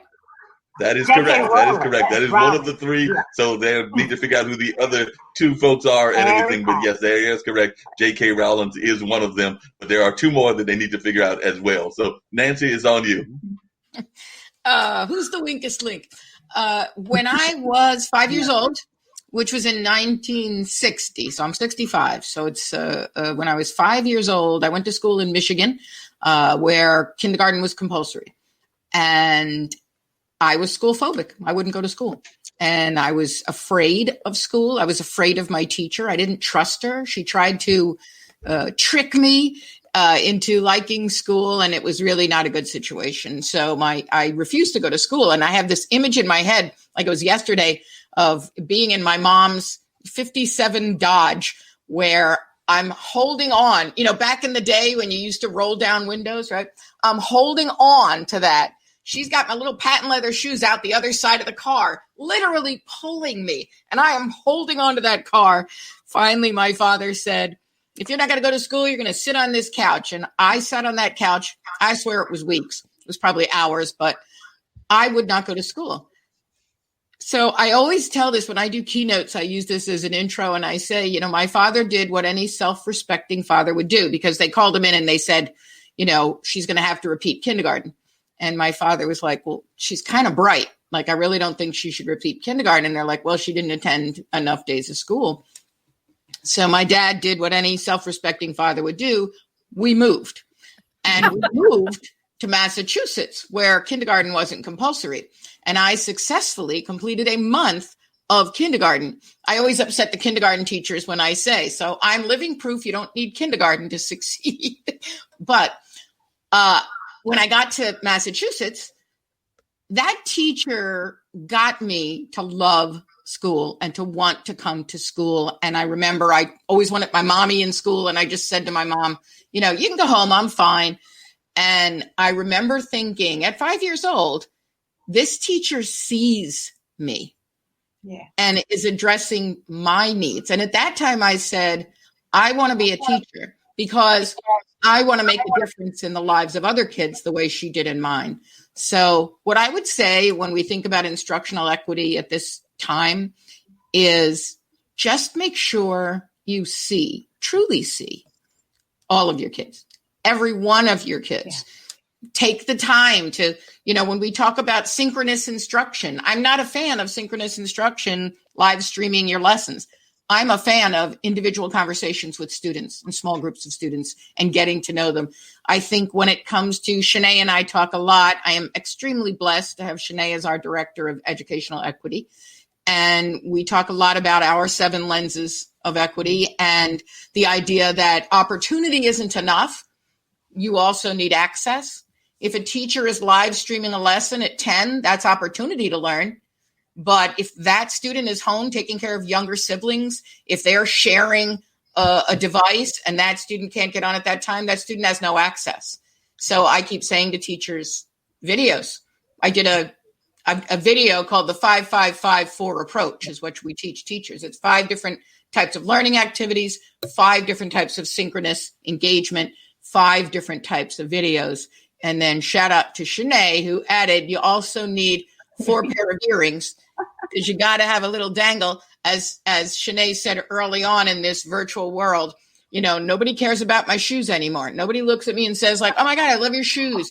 And it's like earrings are the new shoes. And for the gentlemen, ties are the new shoes. So make sure that all of your students have access to learning. And I don't mean the technology.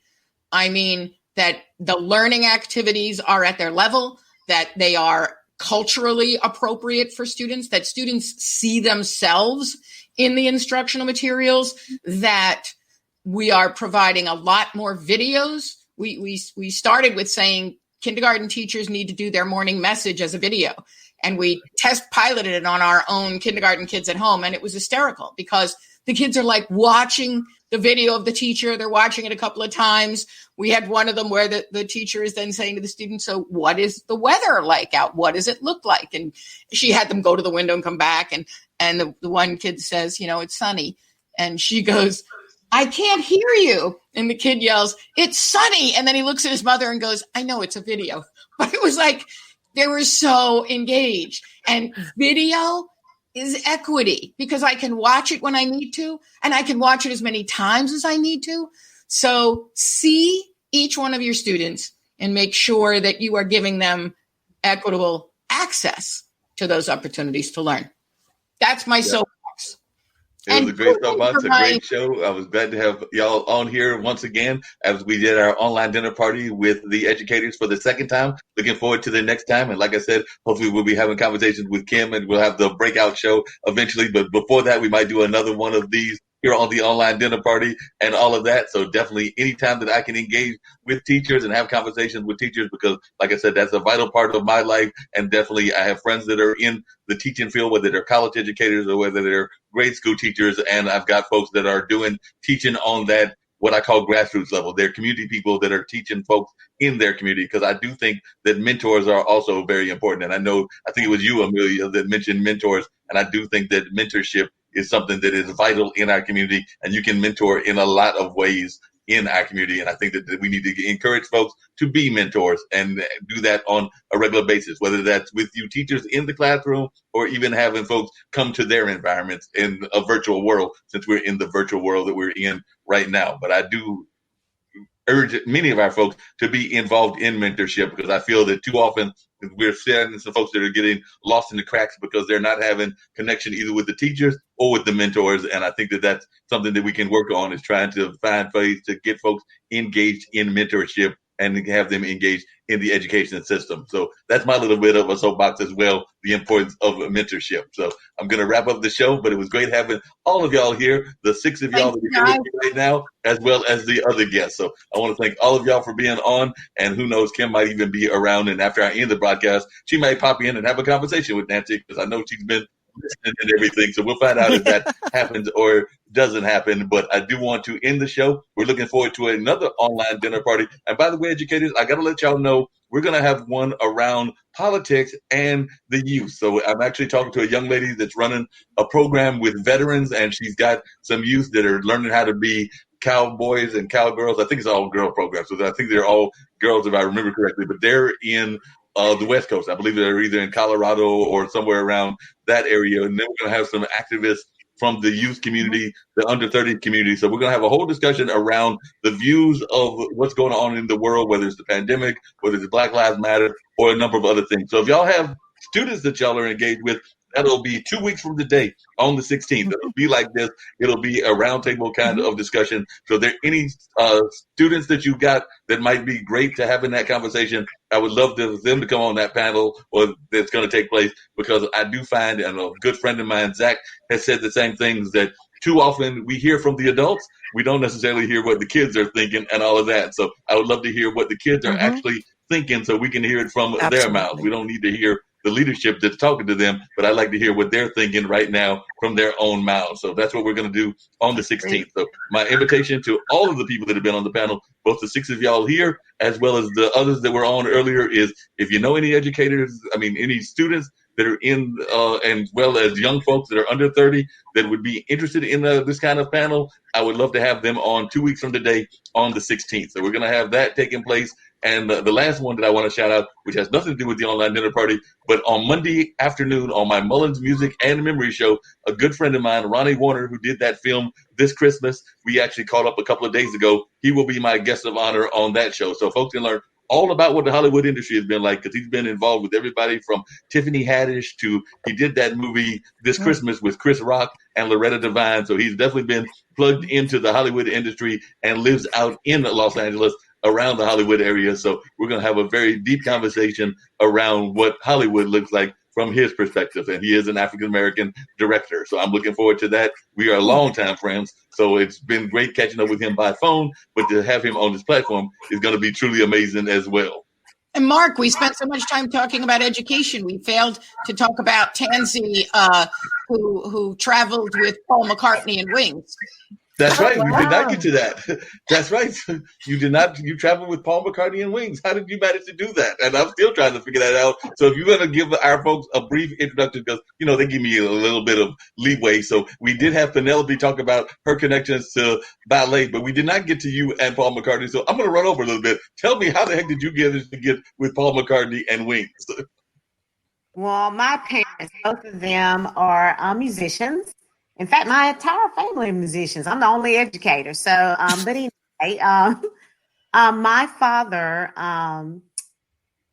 is from Louisiana, but he came to Macon because of Otis Redding. They were friends. And he met Paul in Nashville and started working with him in 1974 and toured with him until 1980 with the Wings. And he was the horn section leader. And so Paul was very family oriented. And so he always would pack us all up in this bus and we would tour. And like when we were in England, we would go from one country to the other and go on tour with our parents. So awesome. Remember it very vividly. Yeah, very vividly. Like it was yesterday. Oh, yes. You say that was back in 1974, but you were talking about it like it was 2010. I was like, that seemed like that was just yesterday. So you were saying that was a while back. It was a while back. It was 1974 to 1980. So, yeah, wow, very interesting times. Very, very interesting. But like I said, he was very family oriented. Linda was alive then, and so just wonderful people. Yeah. Sounds great. Were there any other things with our other 5 folks that we got, or 6 folks counting you, Nancy, that we need to get plugged in before I hit the end broadcast button? And so, Danita, are there any dark secrets that I need to know about you, or Amelia, or Renee, or either Adele? Well, Adele, we know you're into acting, but are there any things that I did not learn about you that I need to find out now? Like, who knows? Maybe you perform with Prince for all I know. Not that I Only thing I can say was that in my past career, before I became an administrator, I was a music teacher for 14 years before I took my first administrative position. And so I'll share that my claim to fame was that I was training these students in Brazil. So, wow. Awesome. Shanae, we got any things that we don't know about you that we can have revealed that we don't know? You got anybody that you tutor? I mean, I too am the black sheep of my family, Tansy. because they're all feds. But not they all work at an undisclosed location, an undisclosed job. They're not going to say what the job is. That's undisclosed. Mark, you have lost control. Well, you're going to wrap everything up. Adele, any great folks that you've acted with and everything, you've done all that work with the New Jersey Playhouse. I don't have any. I can't think of any of those kinds of things. Nope. Sorry.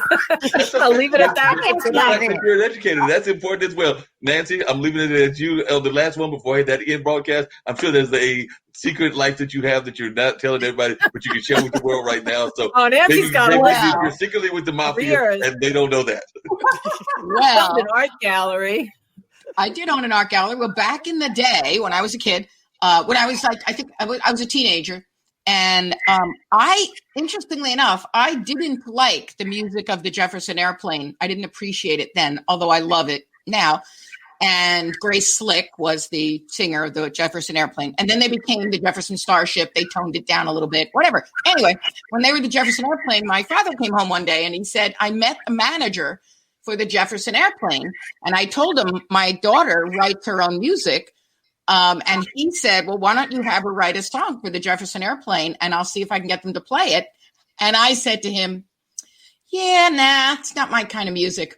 And the funny thing was the kind of music I was writing was the kind of music that they reinvented themselves in when they became the Jefferson Starship. And I was like, damn it, I could have written their music.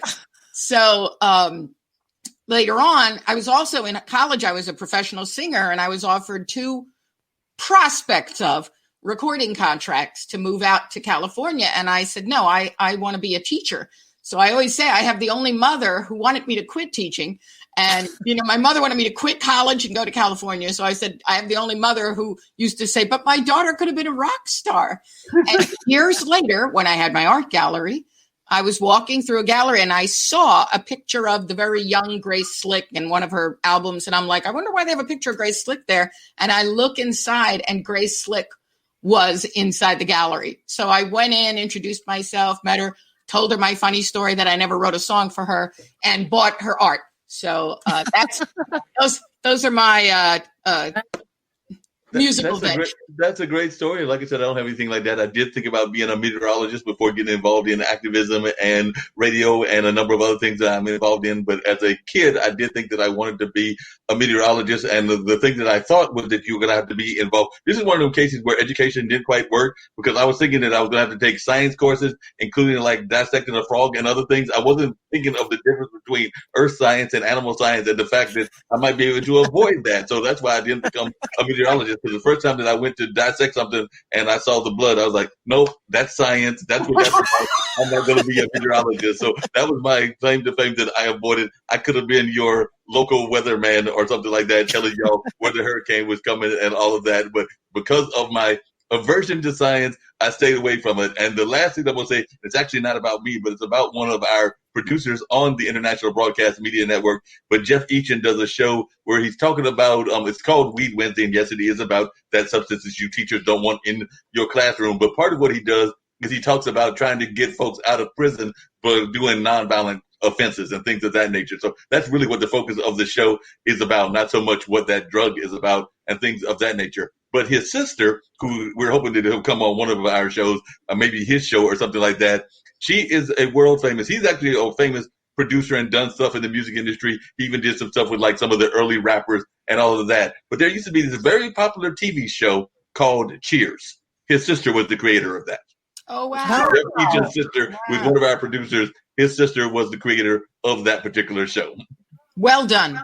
Wow. And on that note, I'm going to wrap everything up. It was truly amazing having all of y'all. Thank you so much, everyone. Great conversation. And like I said, just talking about education, like Nancy said, we could do this for 5, 6, 7 hours, as many hours as folks would let me do it, because it is a conversation that needs to happen on a regular basis. Hopefully we'll be having it happen on a regular basis on this platform when Nancy's shows gets launched and some of the other shows that we're looking at having on a regular basis. So hopefully that will be in the near future. But in the meantime, we'll have these kind of forums until that details are all worked out and all of that. So that should be coming our way in the not too distant future. So we're looking forward to having that happen and having folks be engaged in that conversation. And as you know, there are certain things that we have regularly on this show to end everything. One of them is my producer's daughter, who does like a whole thing around COVID and all of that. So I'm going to try to bring that video up so that we can see that video playing, as well as the airplane that ends the show. But, you know, there are a number of things that go on. And of course, we are in the middle of this pandemic, as many of the teachers we're talking about. So I'm going to bring up Ankit's daughter, and she's going to give us some tips on.